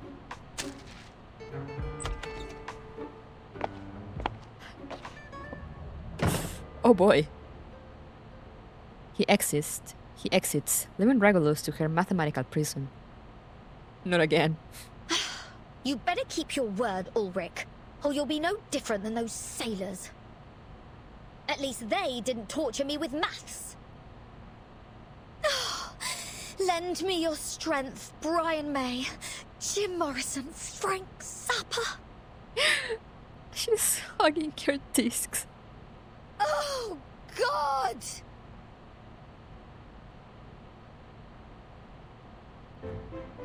How much time has passed?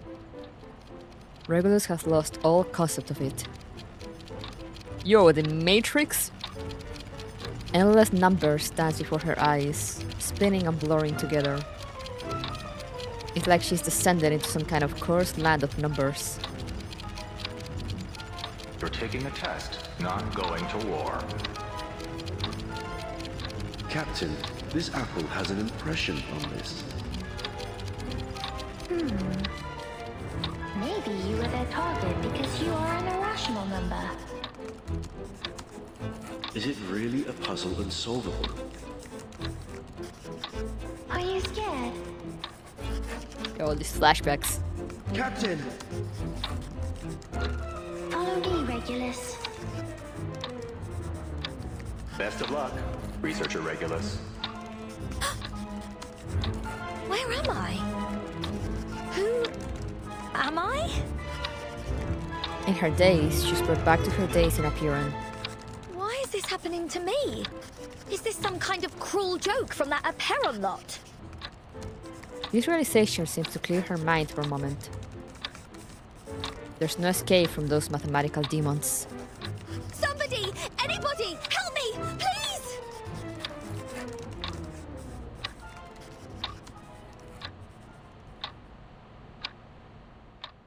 Since when Reggie was a cryptographer? Since never. But now she is.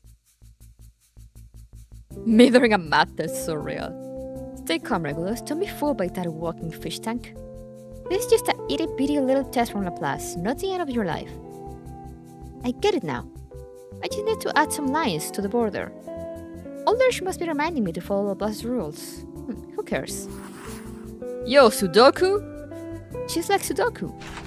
Just fill in the numbers 1 through 9, making sure they appear once in each row and column of every 3 times 3 boundary box.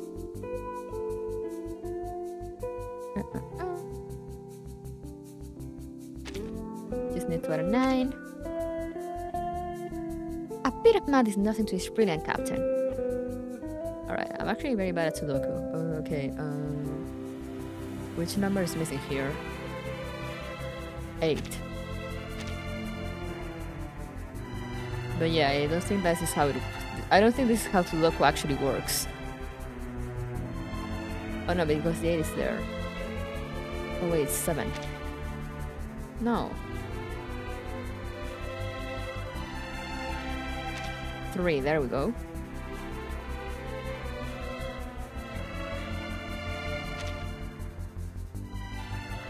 Uh, 6, 9, 8, 2, 4, 3, 5, 7.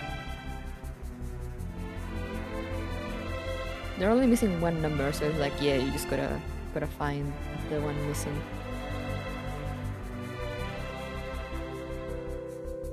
The 4 is there.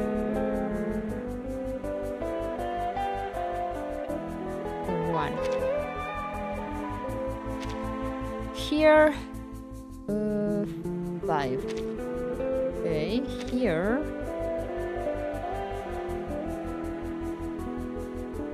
9 again? Oh, okay. Here, there's 2, 3, 4, 5, 6. 1, 2, 3, there's no 4. 1, 2, 3, 4, there's no 5. 1, 2, 3, 4, 5, 6, 7, there's no 8.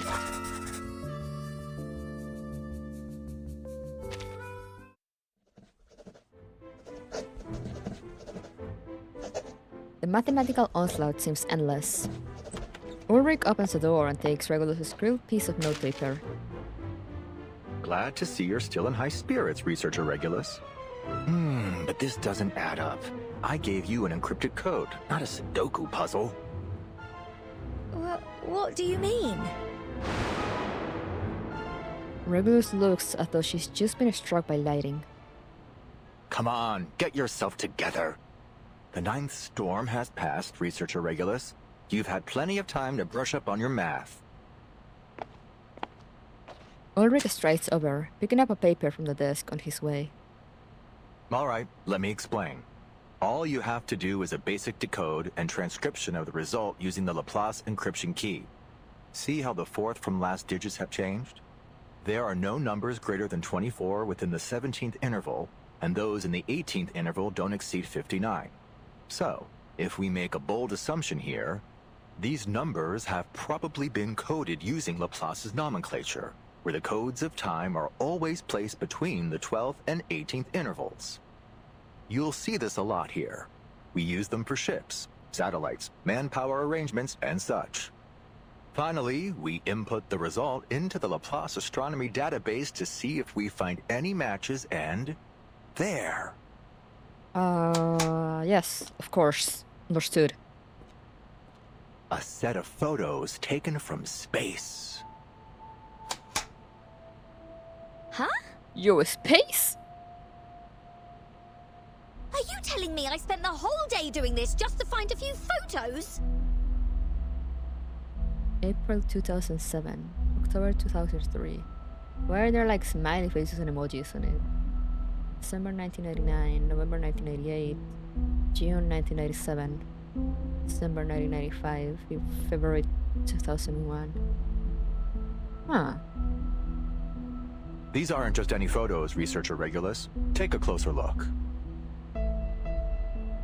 The first picture was taken on December 2nd, 1995, the day the Solar and Heliospheric Observatory was launched. Ulrich continues to deliver a flurry of information. The second picture was taken on June 25th, 1997, during a period of sunspot activity. The third one is from November 21st, 1998. It's an image of the first satellite ever deployed from a space station. Okay. And the fourth is from December the 28th, 1999. Is that a rugby game? Yes. Looks like it was the last one held in that stadium in Melbourne. The place is just a commercial district now. Her eyes wander over the next photos. Then she freezes. But, wait. This isn't right. If you're suggesting what I think you are, then these next photos are... Her eyes widen. That's right. From the 5th photo onward, we can't pinpoint their exact time or location, but it seems they involve Halley's Comet, 136199 Eris in the Kuiper Belt, the Uluru Games, and a rock festival. And there are more. Take a look at these timestamps. February 9th, 2001. October 21st, 2003. November 2005. And the last one's from... April the 16th, 2007.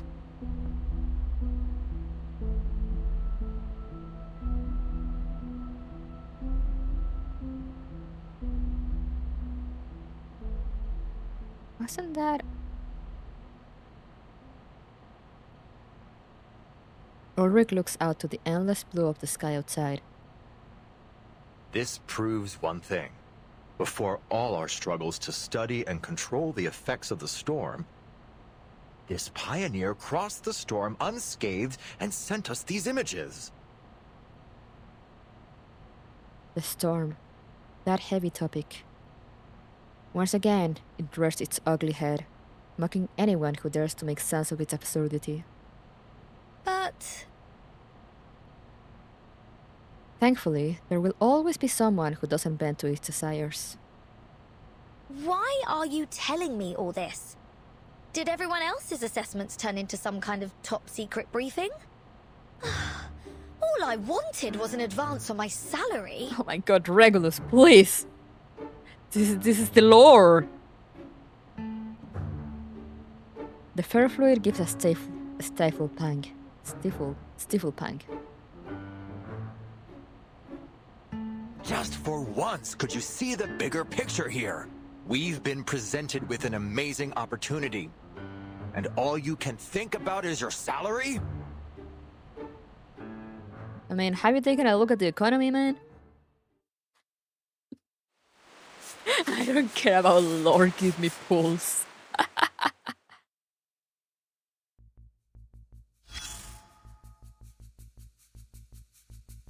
Is the lore related to her salary for gacha pulls? I don't know, maybe if she knows more lore, she will get paid better. Convergence of ideas. Minds come together here to help those in the highest positions reach informed conclusions. Initiate discussion. Fish tank brainstorm. The topic of this brainstorming session is: how did this pioneer manage to cross the storm and continuously send information to the Earth's surface? The fair fluid flows freely in his glass tank. Is it possible that this is just a prank? Like a cipher game created by one of us, accompanied by fake photos and data? An indifferent researcher shrugs. Then go and write a detailed report on who you think is pulling the prank, one every week, until someone confesses to being behind it. That's an abuse of power. The researcher, who intended to remain silent, slams the table. Alright, I have a thought. The storm rewinds people into disappearance, but some things that inherently exist longer might not be completely reversed. This pioneer could be some kind of man-made satellite that regularly sends data, and the storm rewinds it to an older version, but doesn't affect its operation. We already experienced time periods as far back as the beginning of World War I. No man-made satellite should even exist at the time. I've got it, it's aliens! Aliens are crossing the storm and sending us some kind of signal? It's not surprising at all that they have technology immune to the storm among their advanced space tech, right? A researcher with a fanciful imagination raises his hand. That one Arknight fan. Damn it, we don't have time to verify baseless hypotheses such as this. The man-made satellite theory might just be a reasonable hypothesis. Maybe the internal structure of the satellite just happened to form a knot-like structure. And many of the satellite launched by Laplace have adopted arcane techniques, theoretically capable of activating the immunity spell. The researcher, feigning seriousness, rests his chin on his hands. That's a good direction, but your reasoning is too idealistic. Let's proceed on the premise that there exists a satellite capable of gaining immunity to the storm, and investigate further, regardless of the principle behind all this. Now, everyone, spread out and check every satellite in Laplace's history. If this hypothesis is confirmed, it could be another significant breakthrough in our storm research.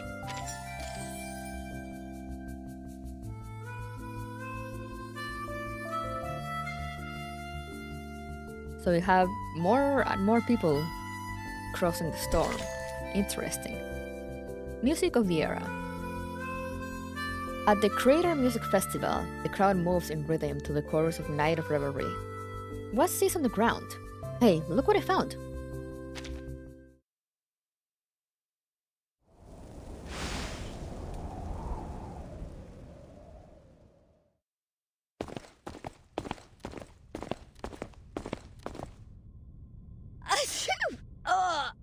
The dust in here. What, are we inside some kind of vacuum cleaner? Is that why you always wear that fish tank on your head? Familiar with Regulus' quirks, Ulrich opts for the most efficient form of communication. None.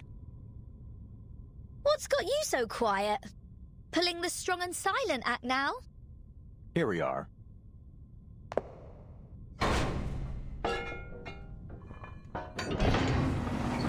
Steel pipe, SFX.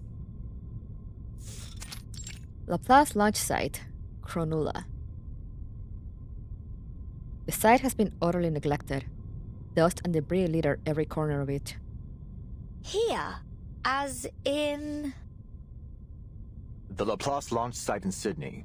We've collaborated with the Foundation and the Space Agency for various projects here. Thanks for the heads up. I almost thought we just barged into some rock star's house. It will actually take another 2 years before this place becomes an official launch site. Oh, yeah, right. We're basically living in the past. I visited various launch sites to verify the photos. Guiana Space Center, Placid's Cosmodrome, then I found this place. Most of its archives were lost in the storm, but a small portion of the early records survived. Sorry, I dropped my metal pipe. Clank sounds. I left them here with the rest of the files I compiled. Papers scatter into the air as you rummages through the files. Why will you leave them here? Damn it! Where did they go? The ferrofluid tremors in his tank. Huh. So, does this mean we can all go home now? Absolutely not. All right, new task. Stay put and don't touch anything. I need to find those files. Fine. As Ulrich makes his exit, Regulus scans the room, a glint growing behind her eyes. Oh, amazing! An old military base. Mysterious photos. This is going to be juicy. No chance Ulrich is stopping this rockin' pirate from going after treasure. I mean, very, very important files. The hunt is on. Ha ha! Let's start with what's on this table. The clinking and clattering of rummating fills the air, like a string of cheerful musical notes. La la la la la la la da da da da da da do do do do. I almost forgot. Can't go treasure hunting without some music to rock out to. Oh no, she's gonna blast music and destroy this dilapidated place. Woohoo! The world belongs to rock. The vibrations reach Ulrich, causing the ferrofluid to ripple. Even the desk is trembling. Damn it! I forgot to tell her to keep quiet.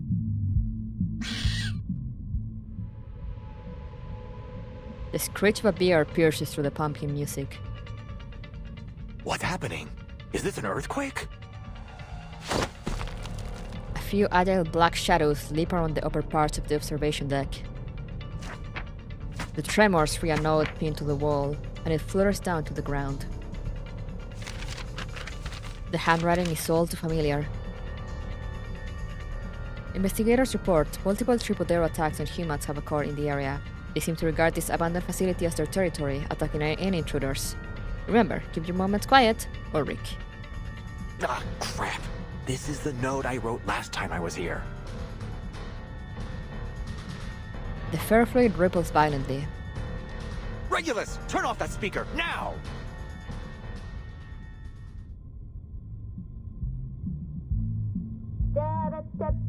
Meanwhile,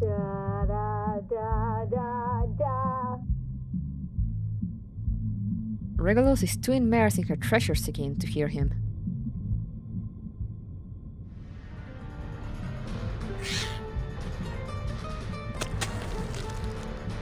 Ew!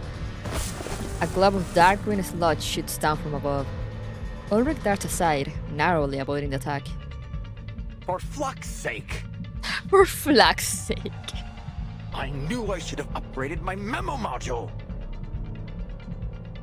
He looks to the observation deck. There is Regulus, gleefully twisting to the music. Calm down, Ulrich. You're a leader. It's part of your job to clean up after your team. He looks over the priceless equipment around him and sighs before ducking through the emergency exit.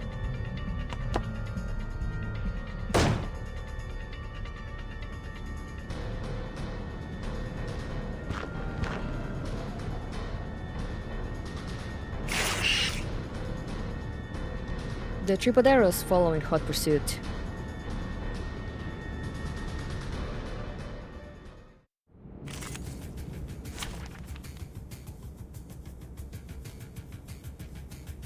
Alright, who do we bring?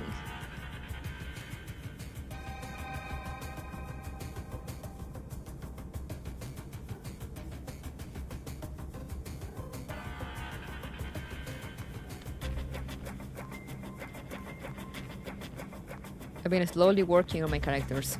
Very slowly, but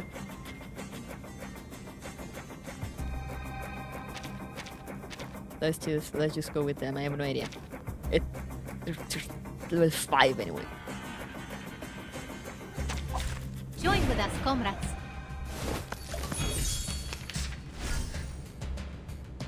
Bind ally? What? What's this? Oh yeah, Nala does this.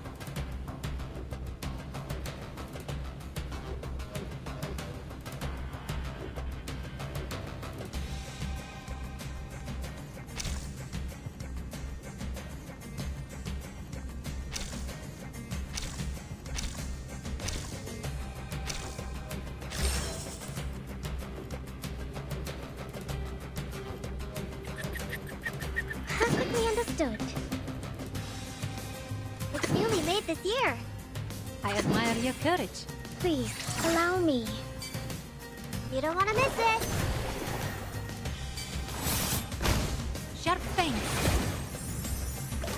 I forgot she does that. Ouch! It's wrong.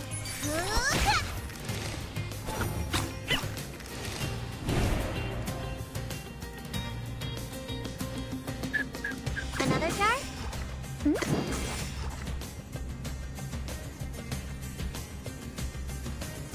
No one really needs I will help, remember but your sacrifice. Enjoy!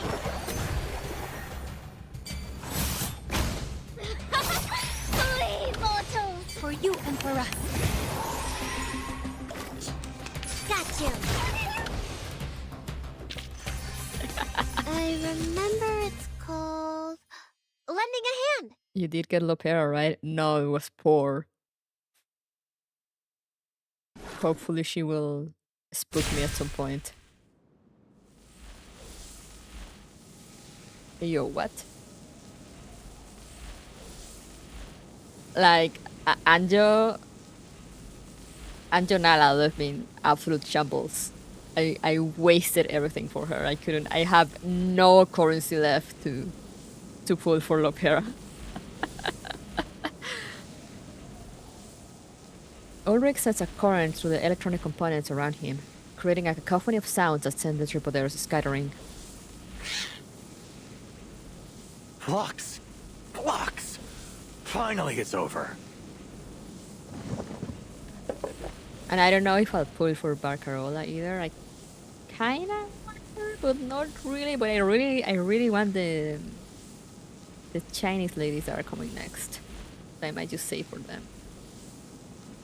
Ulrich stops the last piece of damaged equipment into the recovery bin.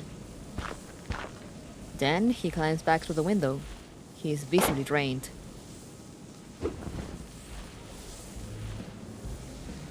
Relax, don't overheat. You'll have to get used to this if you want to be a good leader. You'll have to get used to children. Regulus bounces lightly into the room. Ulrich! A reminder that Regulus is like 15. Look what I found! She waves her treasure, a hefty stack of documents, signed in bold by Ulrich himself. Where's my round of applause? If you're even half a leader, you'll fight your hardest to get a decent salary for such an outstanding employee as myself. She shoots him a triumphant wink. Sure. Just one more thing. Scientist to scientist.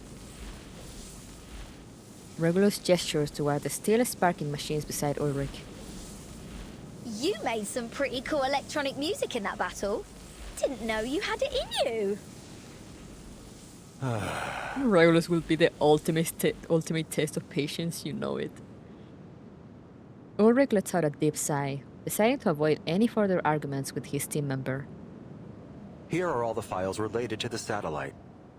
Look them over, Regulus. Do we have to go through all this right now? Why? Is there some even more juicy stuff in them? For you, it might be. The satellite carries a variety of arcane items. Space seeds, dragon tree resin compasses, obsidian crystals, WFPCs, astronomical spectrometers.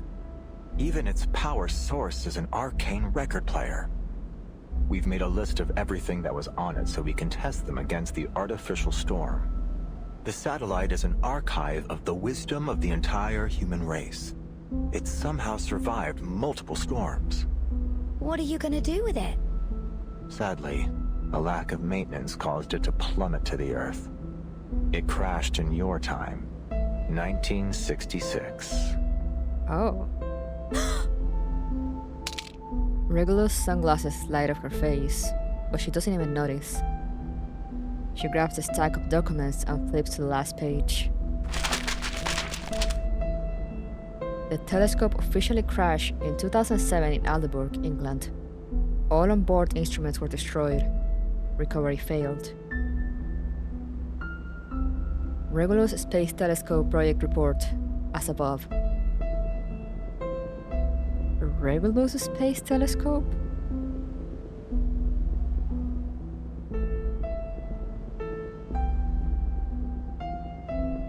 The telescope project was named after a record that was on the satellite, which also happens to share your name.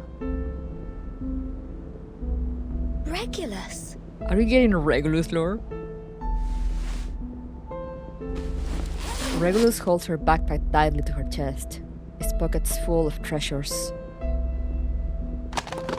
She flipped through a series of records, her hands trembling. Finally, she finds the treasure she's looking for. A record identical to the one depicted in the documents. It's from the 1966 Aldeburgh Crater Music Festival, an accident from the past. And her all-time favorite. My little thing. It was the record on the satellite.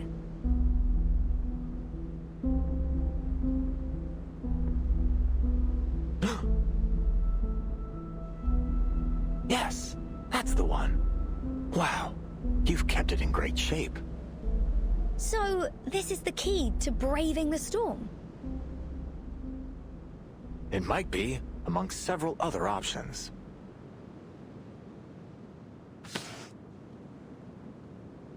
I get it. That's why you wanted me on the storm research team. Not just that. I've read the Appear on Island reports. You demonstrated some serious talent with the series puzzle in that cave. And you've faced more storms than the majority of the Laplace staff. We're not working together for a couple of research papers. This is about the survival of everything on Earth. The epic music, I love it. We need all the help we can get, including yours. she does not care. Regulus falls into an uncharacteristic silence. In fact, Laplace even held a meeting with the Foundation to discuss borrowing your record. The Foundation suggested we apply for an item transfer order under the Artificial Storm Project and let the timekeeper take over the matter. Some of my colleagues told me that, according to LSCC regulations, lending assets to the center is mandatory for all staff. The frequency of the ferrofluid vibration is chaotic, like some kind of unsolvable cipher. But... all right. Let me be honest with you. I'm not comfortable with taking your record by force. It's yours after all. It's your choice what you do with it. So, here I am. Not as your leader, but as myself. Hoping we can find a solution that works for both of us. I love how they put the music, they take out the music. Has anyone ever told you that you're terrible at negotiations? Ah, damn it. I knew it wouldn't be easy.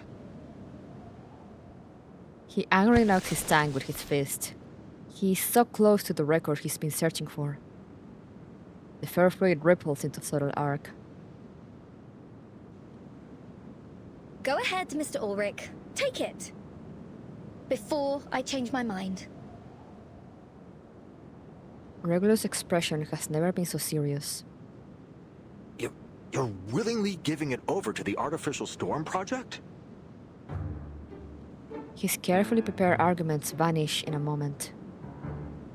For a cause even greater than rock music? Absolutely. But just to be clear, I'm only lending it to Laplace. You have to give it back when you're done. It's the only copy in the world and the future centerpiece of the Regulus Museum. Thank you, Researcher Regulus. Thank you so much. I was gearing up for a much tougher talk. I even applied for additional funding and a month's leave to offer you as leverage. Well, I suppose I won't have to use it after all. You should not have said that. Regulus freezes. What? What? I love her.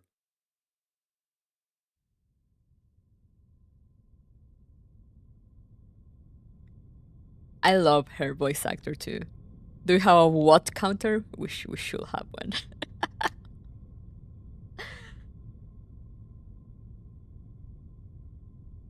It's like the 4th or 5th time now. Yeah.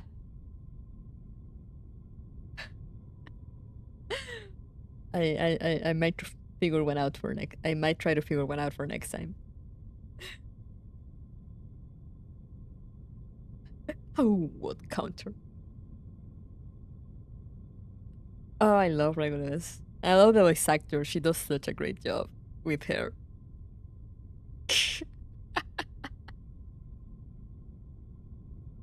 It's one of those roles that I feel like you can tell the voice actor is just having a blast.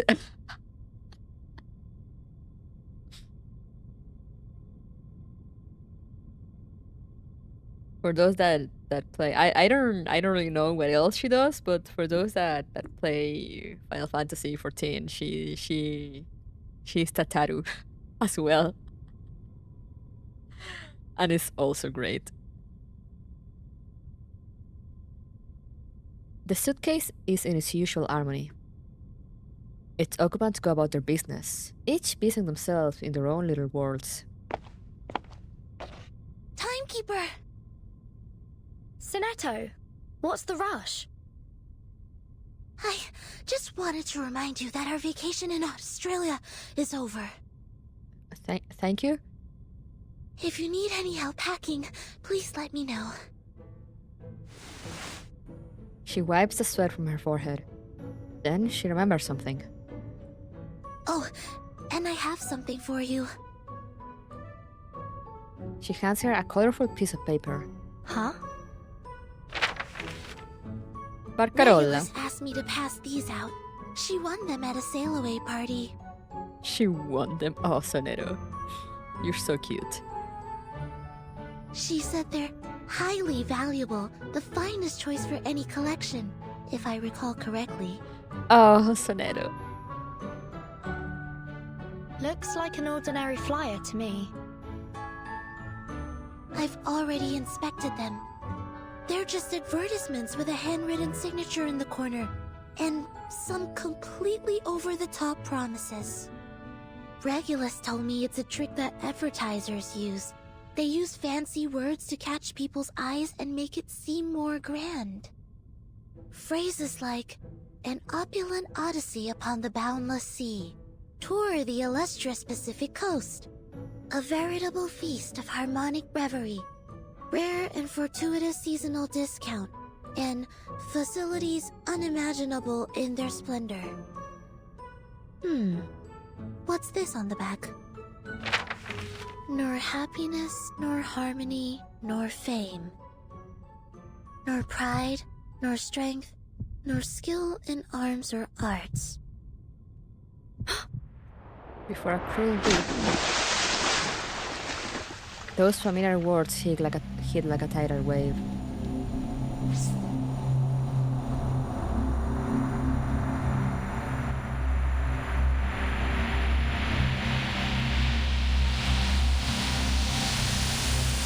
Oh no, the PTSD. Before a cruel whip. Man who man would be. Must rule the empire of himself. In it, must be supreme. establishing his throne. On vanquished will, quelling the challenges of hopes and fears. Being himself alone.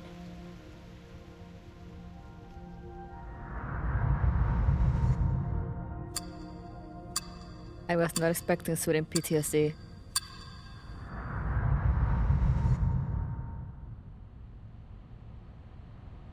She recoils in shock. The flyer falls to the ground. Is everything alright, Timekeeper? This is a poem she once knew intimately. One that had been held by countless young hands and flowed gently through equally young voices. In the tree hollow, in the square, in the outdoors. Sinetto, change of plan. We need to contact the Foundation, now.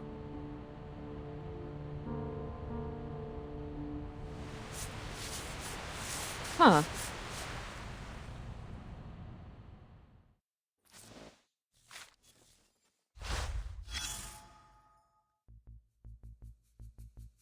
Is the tear gas the kids song? Yes. Budget crisis. Damn, this expense report is absolutely astronomical. Initiate discussion. Procurement list. Project Regulus. Dragon tree resin compasses. Compasses carved from the resin of dragon blood trees, serving as the activation stimulus of the Eastern Astrology Arcana skill on telescopes, used for navigation in extreme environments. Note: procure dragon blood, the sap of the dragon tree, for remanufacturing. To ensure foolproof production, an external contract has been issued for collecting genuine dragon blood. Obsidian crystals. Utilizing obsidian crystals to produce solar panels was a proposal by some arcanists of that time. The ingenious application of Aztec arcana skills significantly enhanced the efficiency of solar energy absorption. Note: on-site collection at Popocatépetl. No, I don't know how to say that. Popocate. How do you do the TL? I need a Mexican. Popocatépetl.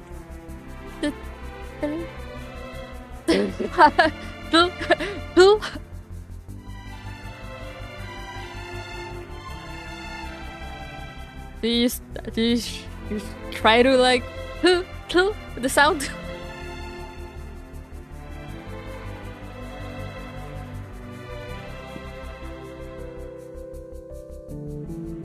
On site collection at Popocatépetl. Since I'm writing in English, I just go for the till.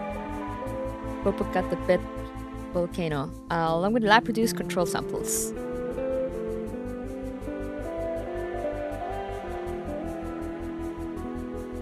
In one go. I love those names.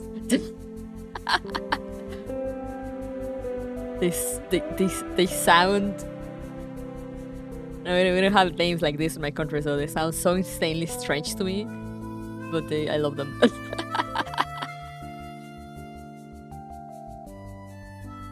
No, what is hard? Yeah.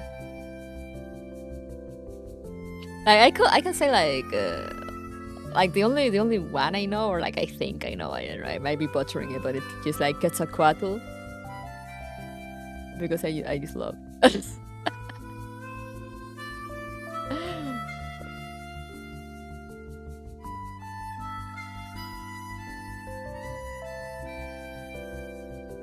My arm. Okay. Wide Field Camera. The Wide Field Planetary Camera, WFPC, with the highest resolution of that time provided by Caltech, responsible for capturing image data. Send a specialist to negotiate, requesting a camera and an assigned blueprint if possible. The price is no issue. Astronomical spectrometer. The telescope is equipped with various size spectrometers, integrating both spectral and photographic functions, used for gathering spectral data.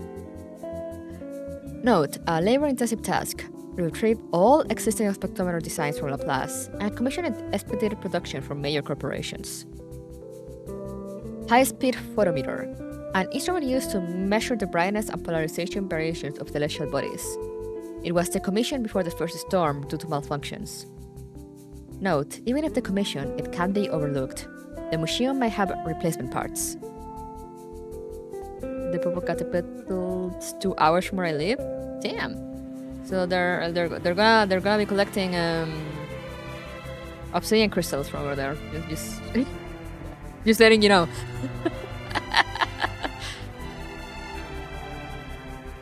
Space seeds. Seeds prepared for the activation environment of certain arcane skills at that time.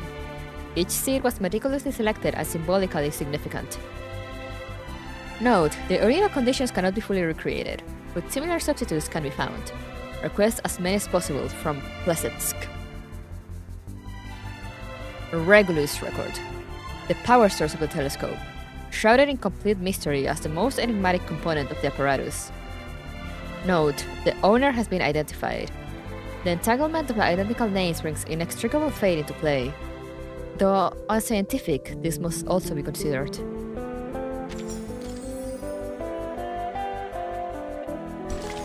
Obsidian is like normal, I guess. I mean, yeah, but isn't it like a volcano thing? The day we set sail, when all flows converge at sea. Yo, are we getting onto the boat?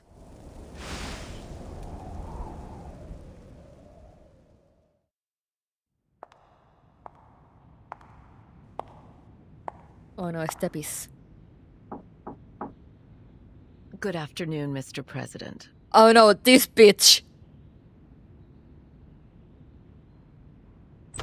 Do you guys remember Constantine? Foundation Admin Office. May the peace be with us. May the peace be with us, my friend. Constantine gives a slight nod as she peers into the shadows. Zeno has been restored to its usual state.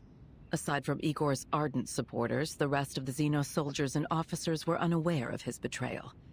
Just as we expected.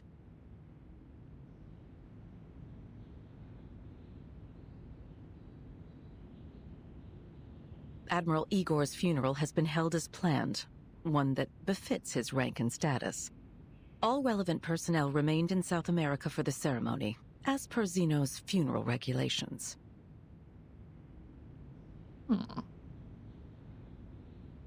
Okay, so I was told the event is like...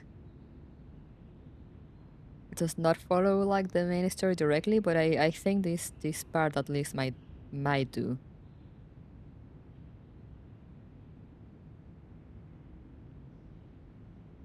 We're in the process of selecting a new admiral. I'll provide you with a candidate list shortly. Additionally, we've dispatched an investigative team to Tierra del Fuego to search for Igor. Okay, yeah, so this is... I mean, I don't know about the rest of the event yet, but this is definitely after Brazil. Since we're talking about Tierra del Fuego. Very well. What about the girl? She pauses. The girl? Are you referring to Lopera? Her emotions have stabilized, so we've decided to leave her in South America for the moment. Of course, she'll be put through the necessary investigations as circumstances dictate. Keep a close eye on her. Oh, and that little singing bird? Constantine takes a step closer, lowering her voice. Zeno is quite upset about our decision regarding Miss Kimberly. They're insisting she undergoes a more thorough investigation. They're saying Igor is dead? No, they're saying they planned a funeral. You know, as in like, where they're saying he's dead.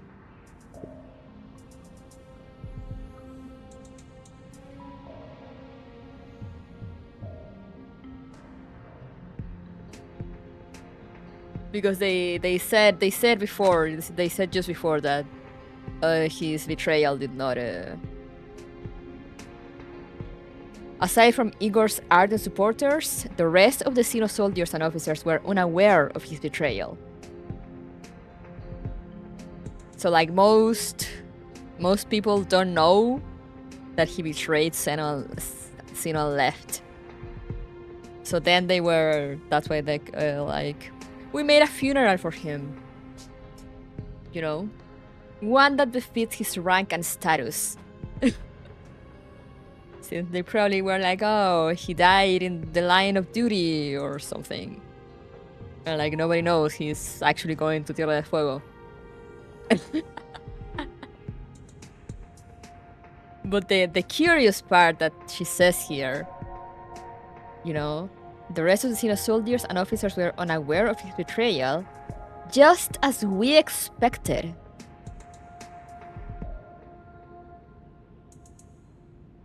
What did she mean by that? He came down with a case of Brazil. Yeah, he just got a serious case of Brazil. You know, couldn't save him.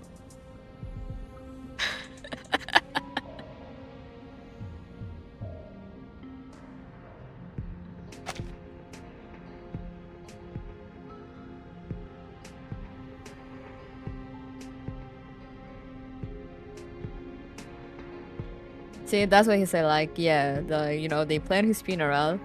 They're in the process of selecting a new admiral to put there. And they dispatched an investigative team to Tierra del Fuego to actually look for him.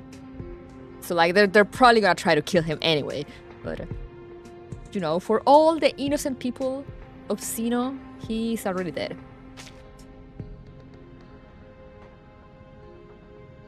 I feared that if we gave too much pushback, they would take a more extreme stance in response.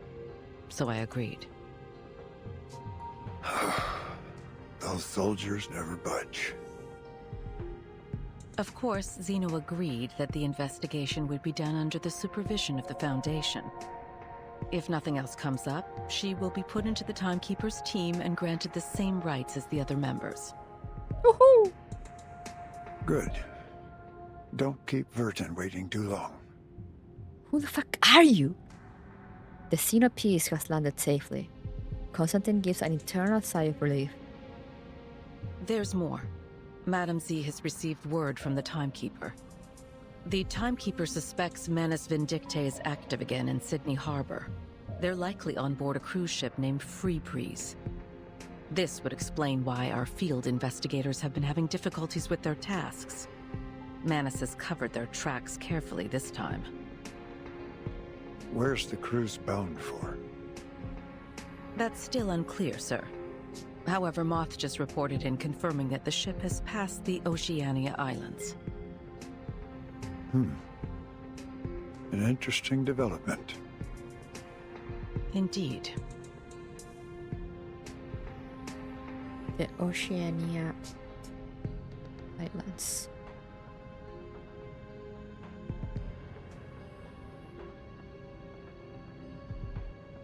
So when it rescued the people at the beginning, maybe? Constantine Tone carries an imperceptible trace of pride. We're making excellent progress. That's good. Assign a new mission to Vertin. You mean to send them on that cruise?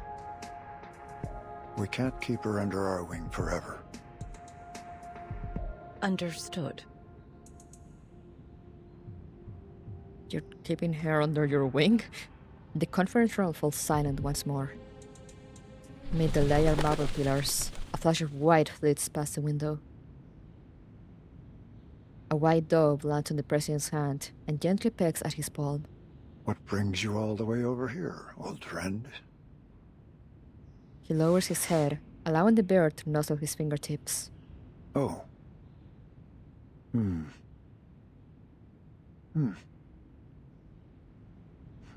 He talks to birds.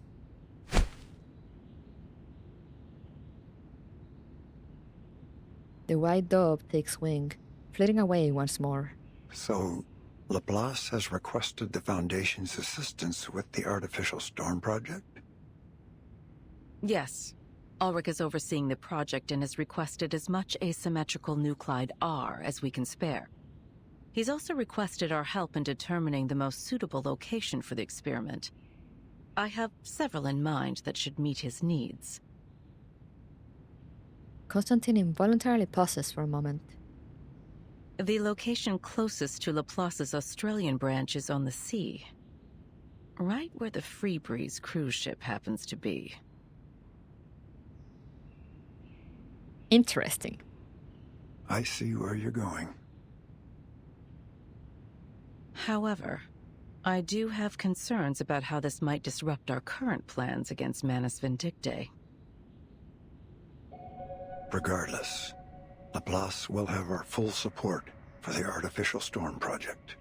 Out of Brazil, into Australia, and then to Argentina. We're going on a wild ride. Unexpected determination. But Moth's status still remains unclear. If we proceed too hastily, we might jeopardize the situation. Her fleeting hesitation catches the president's attention. I thought you'd have foreseen something like this. A few pieces must be sacrificed if you're to win the game. You're also close, what do you mean? No, but I mean, like, you know, of all the places you could go, imagine going from Brazil to Australia and then to Tierra del Fuego. Like, what a great time.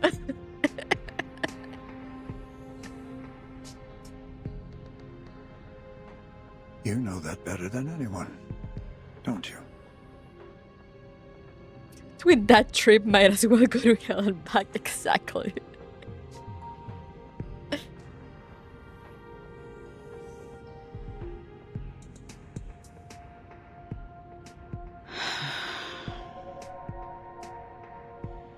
Third world, first world, and third world. Yeah, but I think Australia counts as third world with the wildlife, you know, when it comes to wildlife.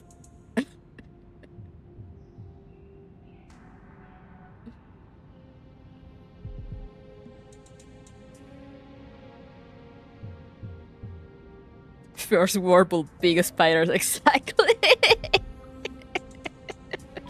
So it's like, you know, same danger level.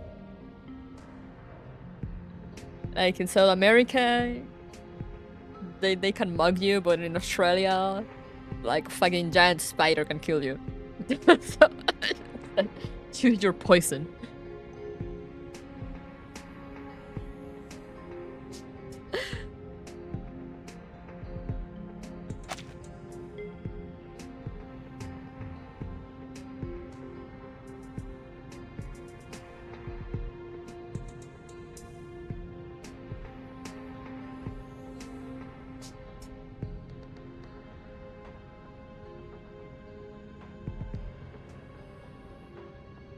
It's like the US, but just ending up in Detroit.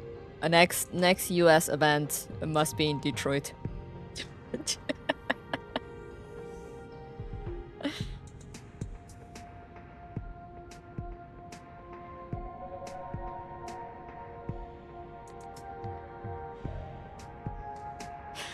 Chicago next event.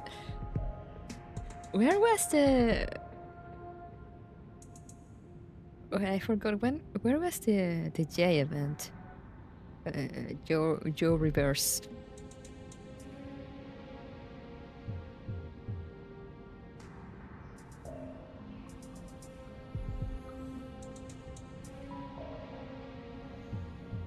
San Francisco. So you know we've been in San Francisco. So you know.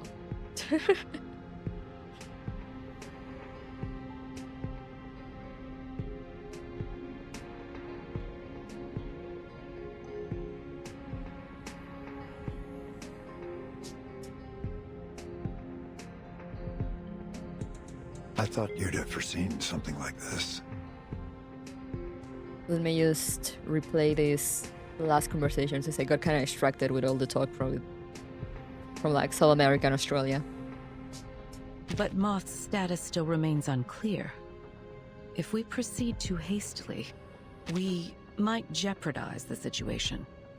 Her fleeting hesitation catches the president's attention. I thought you'd have foreseen something like this.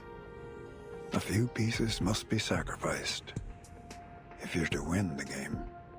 You know that better than anyone, don't you? And now silence. Is this also the Pax House's decision? You have my word on it. I see. I'll inform the Timekeeper and Ulrich of their missions. Thank you. I look forward to their meeting. I wonder when we'll get to see the president. Storm Research Group. We meet again, Timekeeper. So we're back with the Sealies now. Pleasure's mine, Mr. Ulrich. I've heard good things about your work with Regulus. Frankly, I was surprised by how selfless, passionate, and forward-looking she is. I'm truly grateful to have someone like her on my team. What? Regulus? The ferrofluid is remarkably stable. Clearly, this is a sincere statement. Even Bertin is like, oh. The situation on the Freebreeze is still unclear. We don't know how many Manus Vindictae followers might be on board. He just said nothing. Our plan is to board the cruise as ordinary passengers.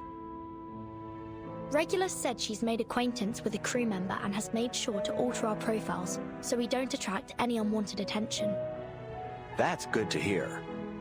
So Regulus didn't use her money for her own amusement after all.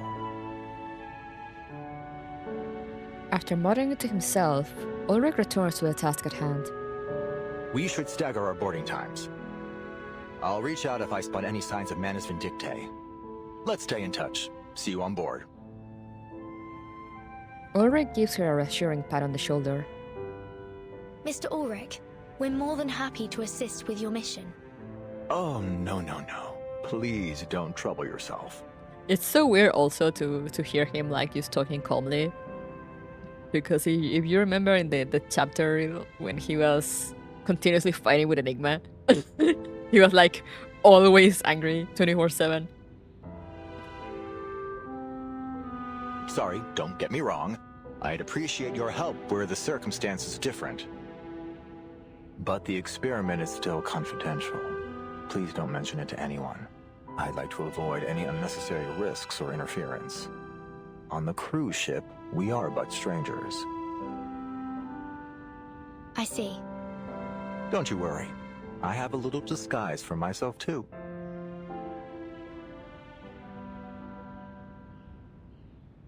What's gonna be his disguise? I'm worried. Nanami vibe from. Oh yeah, kind of.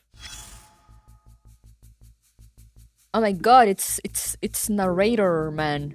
Is it gonna be who's it gonna be, or is it gonna be something new? Closing ceremony. All games must come to an end. Say farewells. Oh no, it's one of these.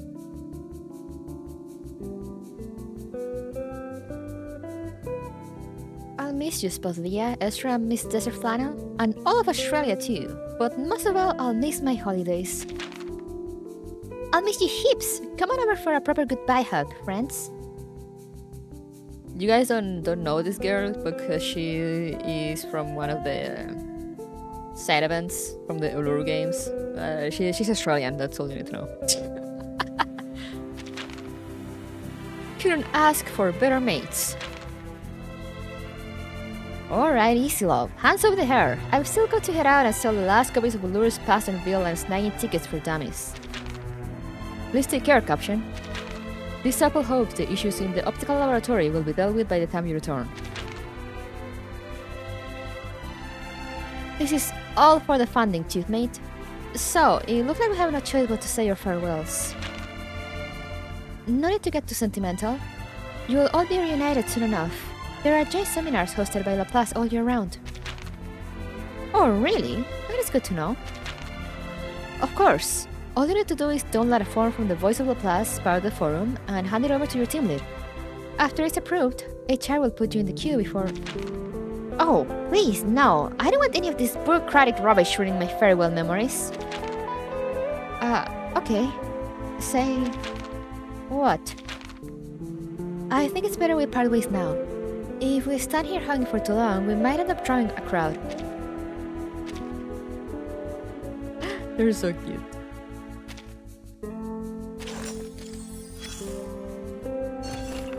Identity crisis. Regulus won first place in a rock pirate impersonation contest. Now that's natural talent. Oh, what? How? Oh hey, it's this bitch. Miss Barcarola, I'm sorry, but I'm afraid I can't allow this lady to board the ship. Why not? All our guests have paid for their trip in full, and their professions and reasons for boarding fully comply with the ship's regulations. Not everyone's profession meets the regulations. Let's take a look at Miss Regulus' self-introduction. An alchemist, a scholar from the renowned research institute, Laplace. A true heir to the spirit of rock. And a pirate who once dominated all the radio frequencies along the river Thames. Miss Barcarola, you might not know this, but back in the 60s there was a pirate rocker who went by the very same name. She broadcasted illegally on the Thames, took pleasure in antagonizing legal broadcasters and record labels, and was eventually shut down by the government. Although the UK government's ban against this pirate has been lifted, if this is the same person, inviting her aboard could affect the good reputation of the Free Breeze. I met Miss Regulus myself, and there's no way she's the same person. She's far too young to have lived through the 60s. She could be a copycat. What if she mimics her idol's outrageous actions on the high seas? She wouldn't do such a thing. Barcarola has a lot of faith in her for someone that just met her for like 5 minutes. I'm surprised it was so quick to defend her.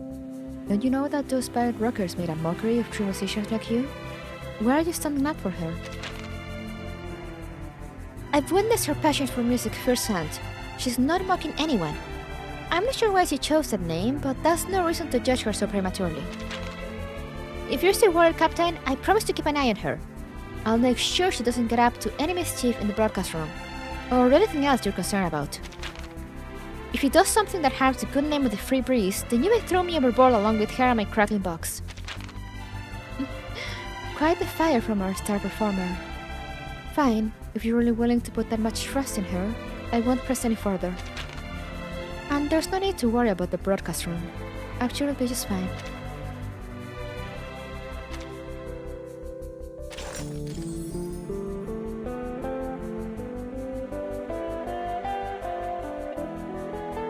Okay, it's getting a bit late for me, so I think I'm just gonna do one more. Unless this one is super short. Let's see. We're on the boat already! As home fades, on the other side of the sea, there lies peace and boundless hope.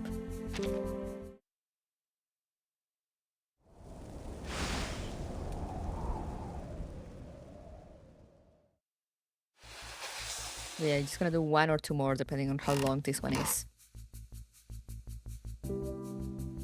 The main hall is packed with passengers. Their wine sways slightly, emitting an enchanting luster in the beautiful, familiar melody. Girls weave their way carefully through the excited crowd, like a school of nimble fish. The passengers nod politely to the girl at the front. Miss Barcarola, at last you've graced us with your presence. Henry and I were just having a little wager on whether we'd see our musical star outside the spotlight. Looks like he'll be buying me the next round of whiskey, eh? Well, bet, signore. Allow me to pour you the first glass. How do you like your whiskey? On the rocks, perhaps? Why he sounds like Doofenshmirtz? Because yeah, I think he was trying to do a German accent. And it came out as very cartoonish.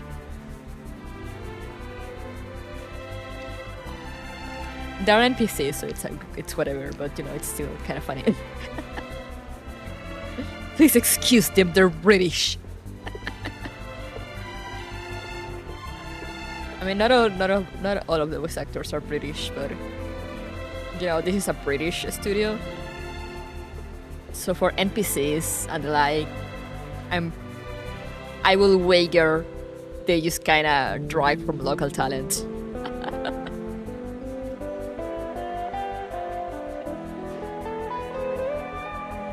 Bury the platypus.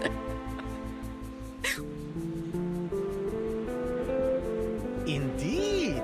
Thank you, my dear.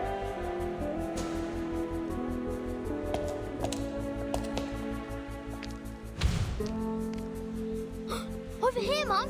It's Miss Barcarola. Like, I know. I know. I have my ways of knowing that they try at least to grab people that are familiar with the accents, with the native accents for the playable characters, or like for important characters. But for these NPCs, I don't think they'll bother. I don't think they'd bother with that. Maybe they do, I don't know, but like I don't think so.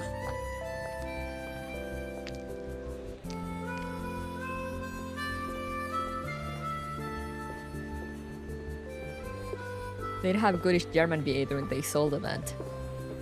Yeah, apparently I didn't know this, but like for Cacania, for example, my sister told me, you know, it's not actually the English VA that speaks German. They actually have like someone that speaks German do the German lines, the German voice lines.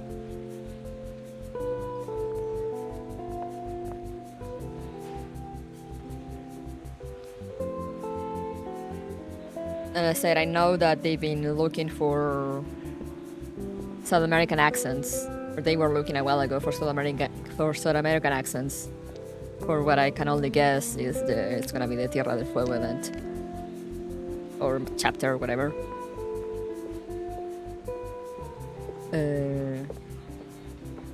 Except Isolde Bolt's like her part. Yeah, no, they Isolde the VA. She's insane, you know, because she was actually the one singing, you know, the English VA. But for Cacania, they had like someone else did the German lines. And I said, I know that they're looking for South American accents for the Tierra del Fuego event. They're looking for people located in the US though, so like I don't know how close to reality they'll get. But you know, I like that they're at least looking for it. But as I said, I don't think they bother for the NPCs.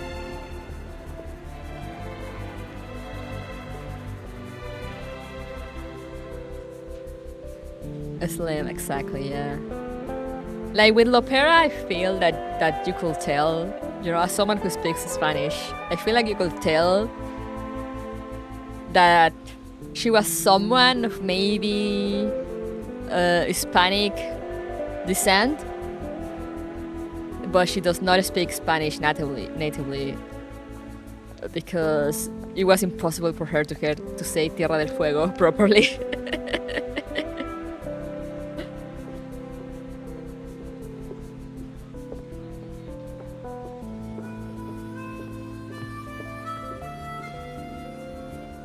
But you know, I still respect them for trying. An attempt was made. It's funny because, you know, her other Spanish, well, it was pretty good, but then we came to Tierra del Fuego and she just fell down the stairs. She could not say fuego.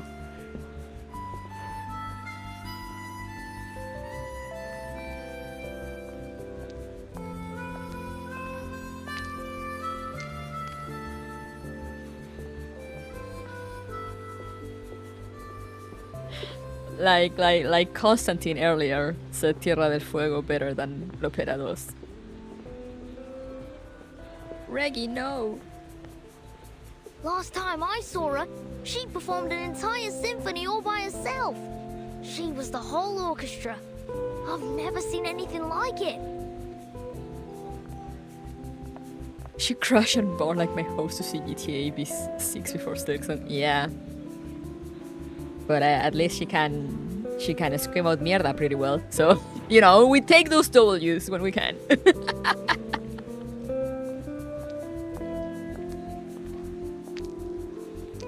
It's good to see you again, my little friend. The woman beside her turns around and lovingly pats the boy on the head. Miss Barcarola, what a pleasure. I've heard so much about you. My child hasn't stopped talking about you since you spoke to him about the didgeridoo at Sydney Harbour. He was so excited by it that he begged us to bring one on board. How lovely! The didgeridoo truly is an enchanting instrument. It's so resonant, don't you think? It almost feels like it's echoing from the depths of the earth itself. I've actually been experimenting with playing it alongside my crackling box. It's a wonderful match with the tin whistle and kalimba, and I'm sure a number of other instruments too. I'm curious. Is this what she's holding? Is that actually an instrument? Or is that like absolutely made up? I need to look it up. Sorry, I'm very curious. I'm like...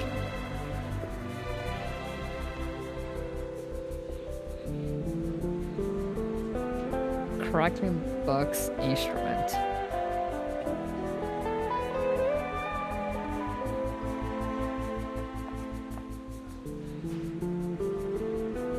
Okay, so there is something called there's a few things they call a crackling box. It's not this though, but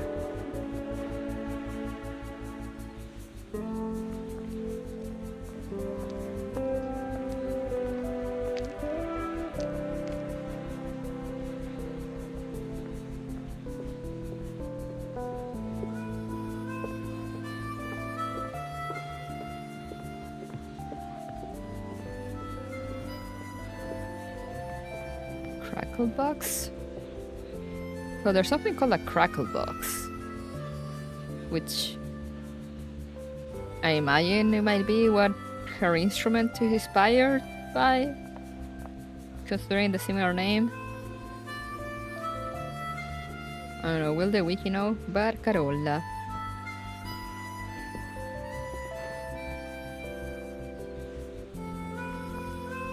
Will it say what the fuck her instrument is?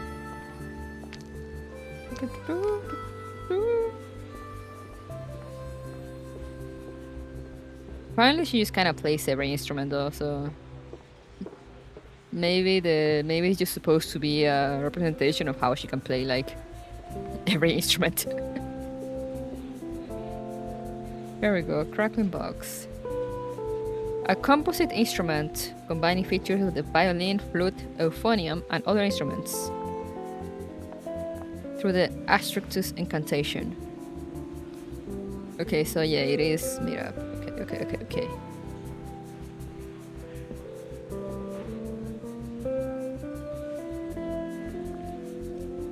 That's insane though.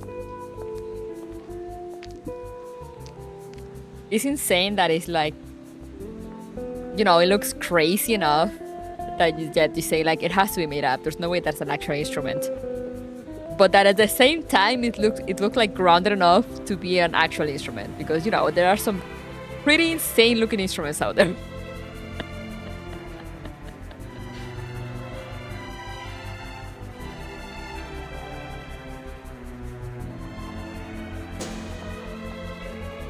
As she speaks, Barcarola's eyes sparkle with enthusiasm.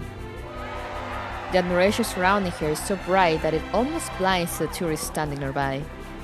Luckily, she's wearing sunglasses. I think crazy one, but not that crazy. And I think I've seen a few comparably crazy ones. So that's what I say. Like, you know, it's like it looks crazy enough that you're like, there's no way this is real. But at the same time, it still leaves you enough room to wonder, like, or is it?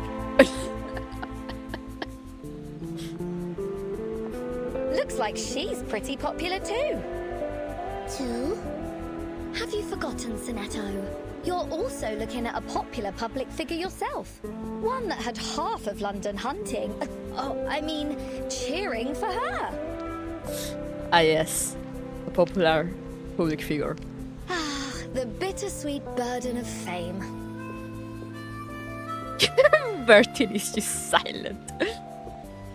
Their attention is quickly turned to a quiet corner of the ship. There's a group of people dressed in brightly colored clothes. Crowns made of leaves and flowers adorn their heads, and their bronze skin is glowing under the warm lights.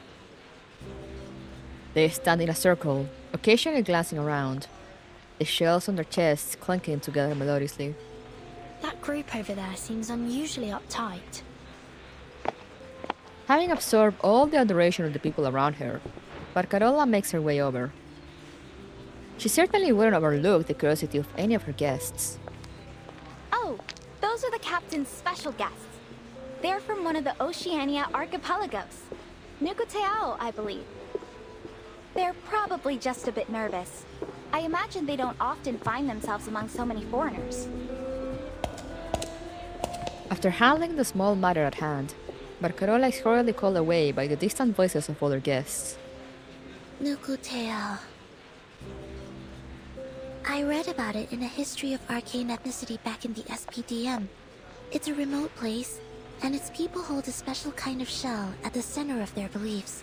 They've rarely made contact with the outside world. It's often been described as a peaceful paradise. I also read that the Nukutai almost never leave their homeland. Why are they here?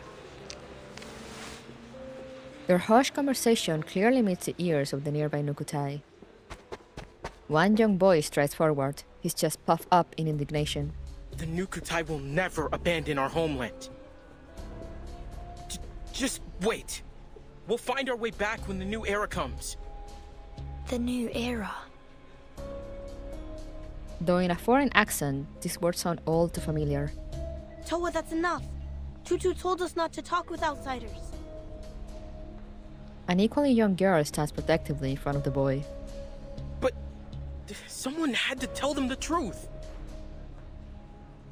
I apologize. I didn't mean to accuse you of anything. I was just curious. Well, next time keep your mouth shut. What could you possibly know about the Nukutai? The boy looks about ready to explode. Noticing the outburst, Barcarola breaks away from the other guests and hurries over. Whom are these Islanders? The Nukutai. Miss Grace saved them, quote unquote saved them at the start of this event. So now they're on the ship because their island was swept by a tsunami. Please, everyone, no fighting. I'm Barcarola, the musical director. Is there anything I can help you with? I'll do all I can to ensure everyone has a pleasant experience. Before she can reach them, a crisp collision of shells stops Barcarola in her tracks. What's going on? What do you want? And are they highly and suspiciously connected with Manus, probably? The thing is that I'm pretty sure Miss Grace is. And, you know, I'm pretty sure she's like... Yeah, she probably told them stuff, since they're talking about the new era and whatnot. And, you know, she's kind of their savior right now, so I'm probably very willing to listen to them over all these people that have never seen them before. Her voice holds no restraint in its hostility. Tutu! It's alone. Toa, stay back! These outsiders can be dangerous. Dangerous? Have you never heard of me before? Oh, Barcarola. Matutu looks Barcarola over, eyeing the peculiar wooden contraption by her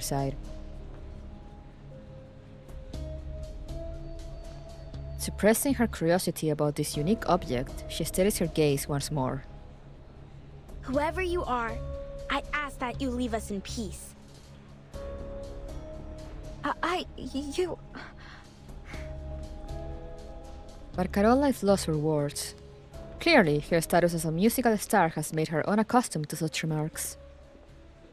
Ignoring the now flushed girl before her, Patutu and the other Nukutai retreat back to their corner.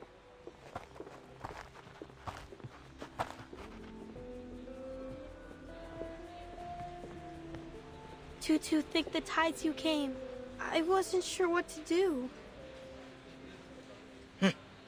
So are we going to take Miss Grace's offer or not? She promised it would bring our islands back. Toa cast a fierce glare at Patutu. Enough, Toa. These outsiders don't need to know why we're here.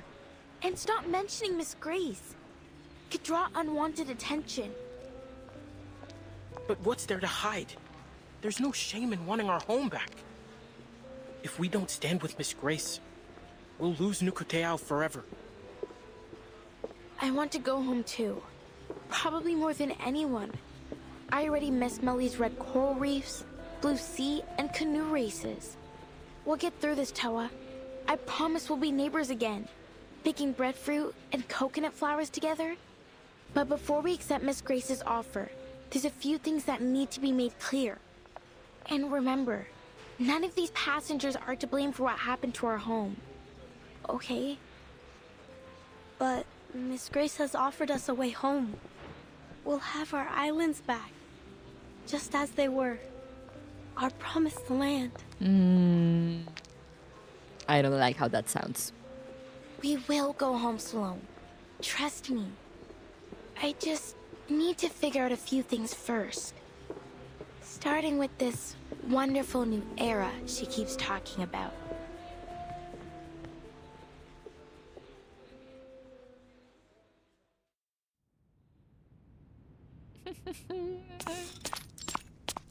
Captain's cabin.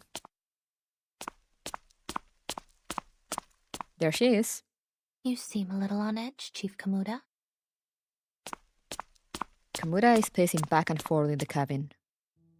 Miss Grace, how much longer do we have to wait for this new era to come?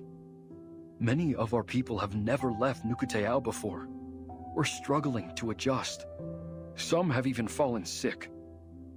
We can't stay adrift on the sea like this much longer. Our spirits are low. The shells of some of my people have begun to crack. He lowers his head to the faintly glowing shells in his palm. They radiate warmth. Not everyone is strong enough to endure this journey. Please, Miss Grace, you have to help us. While it pains me to hear this, the journey must go on. You have nowhere to return to after all. We still have some space below deck. You can use it to store your people's bodies should they die. Okay! Her gaze remains fixed on the crystalline shells in Kamuta's hand. That's not exactly what we're asking for. Please show us another way. Help us like you did when you foresaw the destruction of Melly. I beg of you. Grace tilts her head, a glimmer of intrigue on her face as she observes the pain expression on Kamuta's face. I've already shown you a way, haven't I?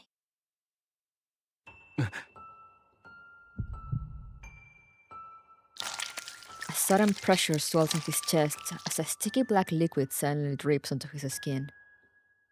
You mean joining the Manus? But the Nukutai haven't had a conflict with anyone for centuries. That's why we hid ourselves away from the world. Difficult to persuade my people to do this. All we want is for our people to return to familiar soil, to feel our spirits at home. Nothing more. But Melly is already gone. Yes, but that doesn't mean we should take revenge on the outside world. It was an act of the sea itself. It would be unjust to blame anyone for it. What about the torpedo test sites designated over Malaga and Vaipuna? Aren't there people who should answer for that? It was probably just a mistake. The area they chose was far from the main islands of Nukuteao, and hardly anyone fishes there. They may not have realized that my people lived there. And the oil spill? The wastewater discharge? Were all those fish killed by pollution also just an act of the sea? Please, we're not looking for conflict. Of course you're not. After all, they've only stolen everything you've ever held dear. Damn. Miss Grace, the kind of people that goes on Twitter to get mad about stuff like Speedy Gonzalez being a bad representation of Mexicans.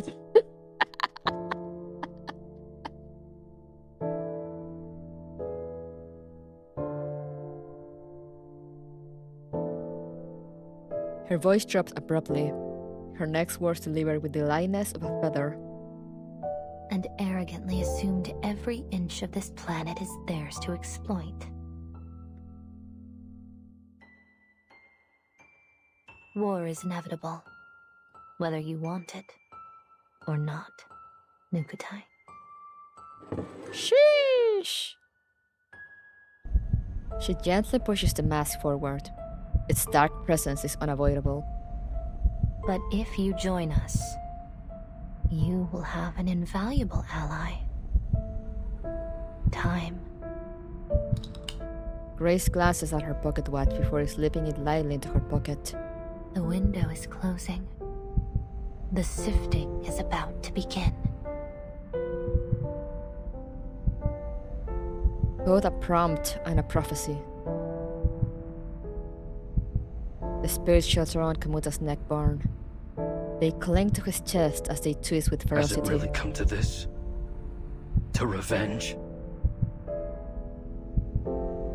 His eyes flash up to the jagged mask on the table. Dark tendrils extend from it, groping at the air in a silent invitation. His spirit chills are almost scorching. Oh no. It's quite the opposite. It's salvation.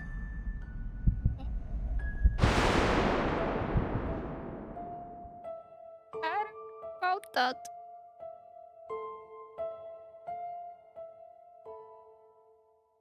Oh, it changed.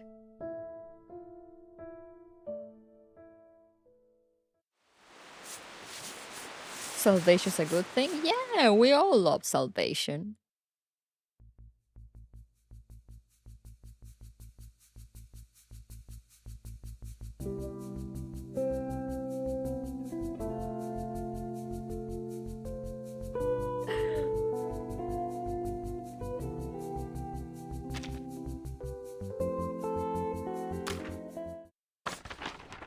So yeah, unfortunately I think that's all the time I have for today. Oh boy. These already started pretty good though, I'm loving it. 18 days? Holy fuck! They're rushing this. They're rushing these events. Insanely. So yeah, we'll continue next week for sure.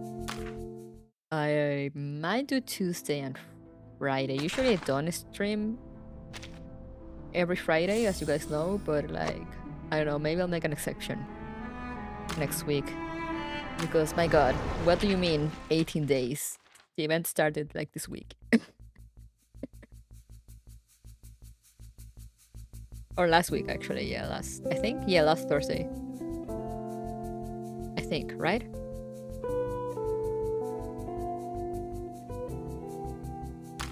And yeah, Fellion Part 1 is starting next week, but you know, that will be on Saturday. Anyway, let's just go back here for a little bit.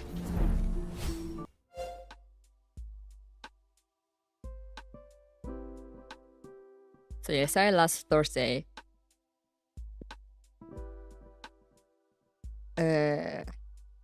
How long is the event? Do you know? Is it like 20 something nodes like it usually is? Or is it shorter? Or is it longer?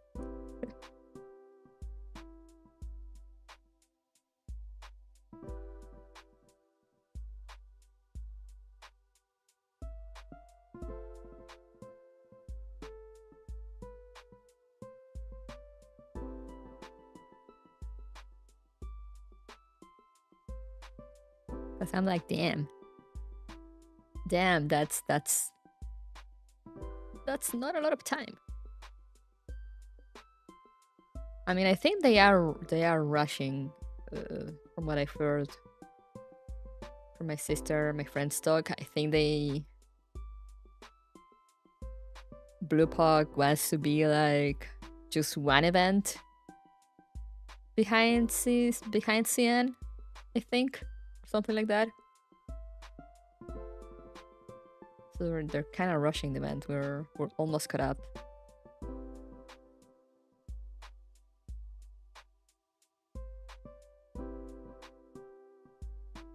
So we should be getting to Tierra del Fuego kinda soon. Which means I need to save for Recoleta. Damn. Sweating.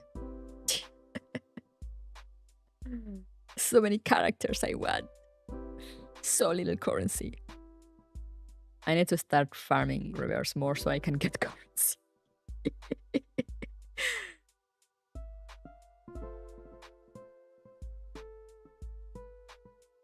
You'll be fine. Yeah, it's okay. I don't really get too stressed by gacha anymore.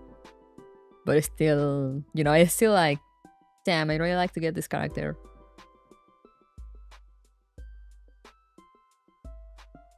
But I'm not really the kind of person that gets stressed over it anymore.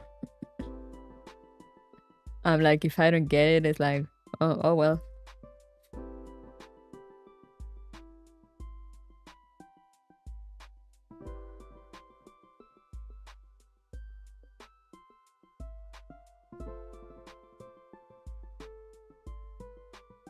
Oh, well run it is. I should start sending codes again. Yeah, because I am on the Discord, but I never check the codes. It's like, oh well, maybe next time. Yeah. Especially because in reverse, reverse 1999 is not like it does not follow the Hoyo gacha way, in the way that, once the character is gone from the banner, is gone until the rerun. No, they actually get added to the general pool like right away. So I've gotten a few characters from previous events just because they spook me while I'm rolling for someone else.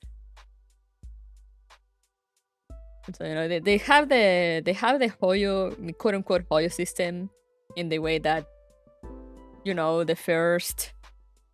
first 6-star has like I don't know if it's a 50-50 chance, but it has like a chance of being the rate up character or being another 6-star.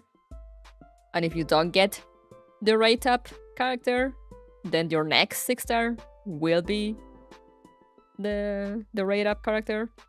So they follow the Hoyo gacha system on that way. But the characters are not like, there's only a few limited characters. Like, Lucy and Nala were limited characters. So, those two I really wanted to get, which is why I prioritized Nala over Lopera.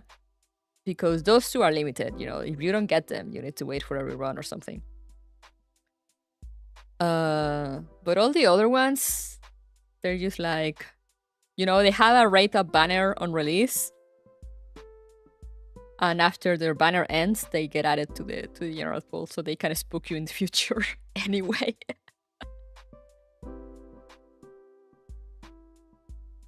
So I am not too stressed.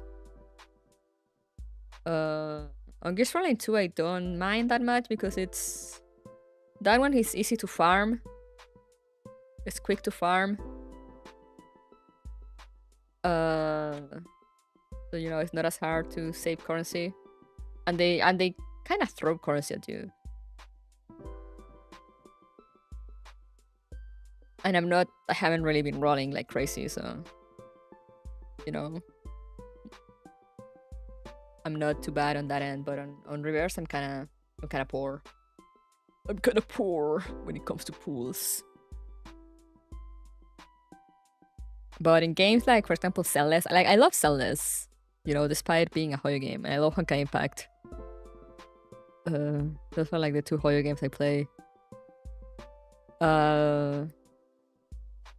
On those two, I already reach a point in which, like, you know, if there's a character I like, I will just throw everything at it. Whatever I have, whenever I manage to scrungle up during events or whatever, I'll just throw it at the banner. If I get the character, I'll try to get its weapon or its engine in Celeste.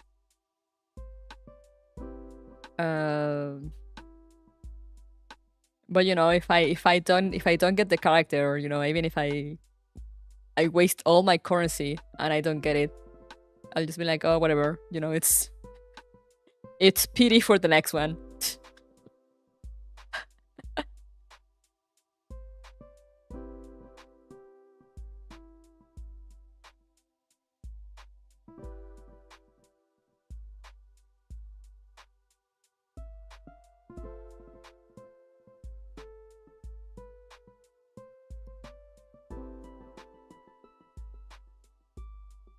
Like Hoyo games are so bad with their gacha that I reach a point in which like I don't really care anymore. If I get the character, great. If I don't get it, whatever. It's more pools that I have to maybe get the next one I want. So like, you know, now I got Anbi. I managed to get Anbi. Soldier Zero Anbi. And I knew Trigger was coming, but you know, since I got Anbi, I wanted to try and get her engine. So I just threw everything at her engine. Her fucking engine led me at like 19 pulls away from getting an engine. An S rank, I mean. And I didn't get it. And I really want Trigger too, but I was like, yeah, whatever, you know, I'll just scrungle currency and throw for her, see if she appears. If not, it's save, you know, it's save pity for Vivian. Woohoo!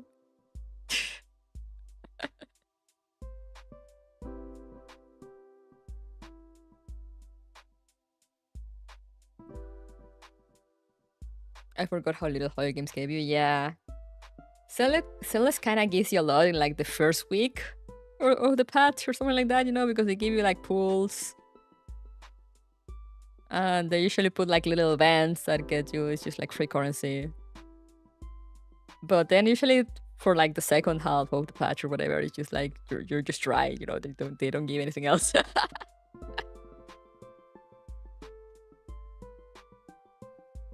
Next time, yeah, next time with Hoyo games, I'm just like, you know, like maybe next time, or maybe next character, you know, I'm closer. If there's a character I don't get, that just means that I am closer in trying to get the next character that I will want. And like, you know, I already got Miyabi and Soldier Zero Anbi, so I can do whatever the fuck content I want. Anyway.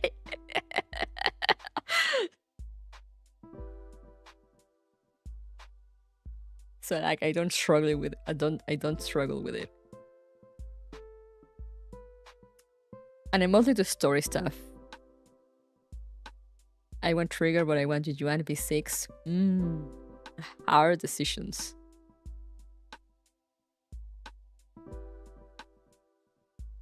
Qingyi and Yu Yuan were the best Celeste has ever treated me.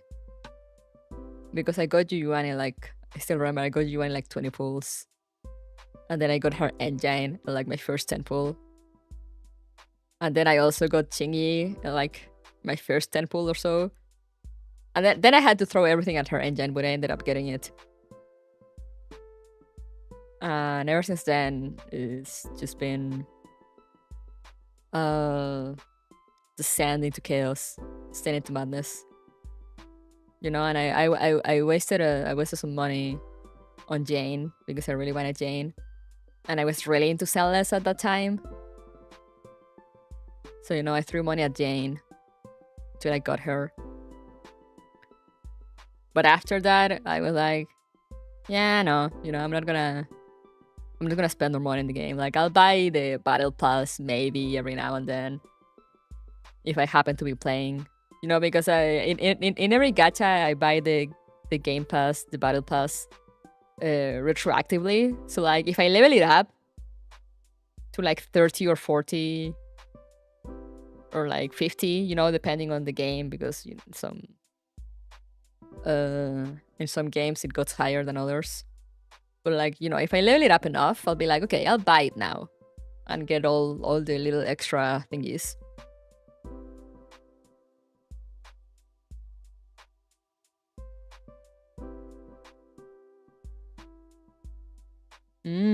Another Werner copy, yeah.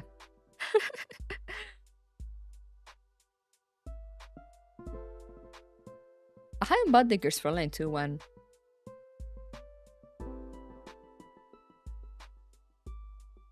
Recently, but I should get back to it.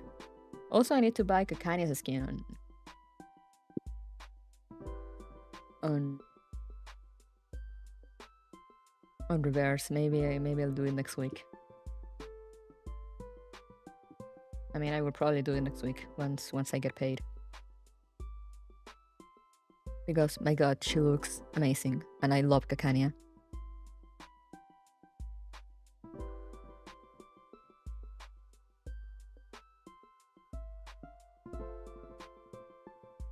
Wait, how do I close the game? Oh yeah, escape.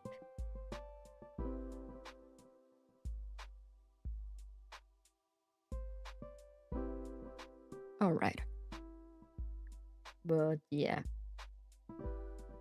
Let me see.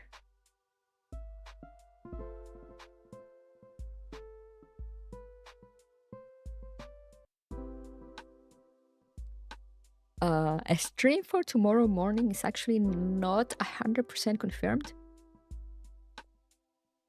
Because my sister might stay home. She had a very heavy day today at work, so she might decide to stay home.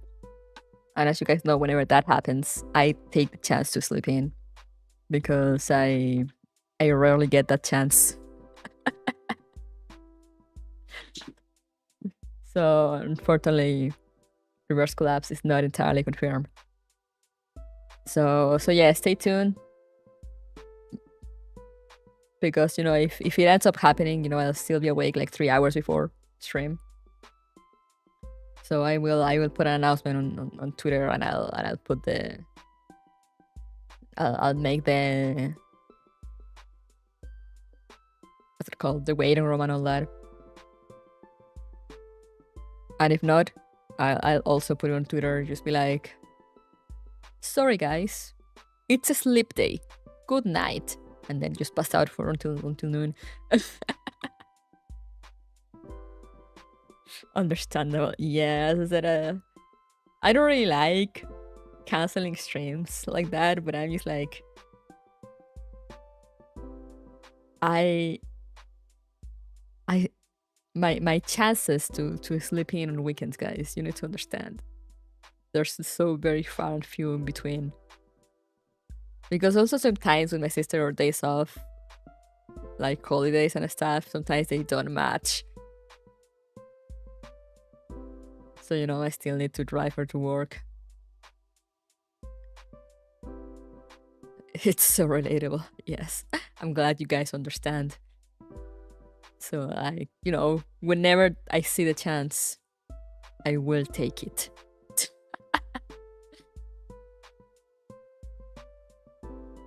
Unless there's like, you know, the last day of our Girls Frontline event or something. Otherwise, Mimir. But yeah, my cats are menacingly looking at me, so I'm gonna end this here. The event is pretty interesting so far. Also, I'm loving all the Regulus time. I feel like I'm gonna have a great time. So yeah, I'm gonna put Sonic Generations in a little pause while I go through the reverse event. Full sleep is still nice. Hell yeah. You guys get it. But yeah, Sonic Generations will be on pause while I go through the reverse 1999 event, and then we'll get back to it. And as I said, Honkai Impact Navy 2, since I might use Friday to finish reverse event. And again, then we'll get back to the usual.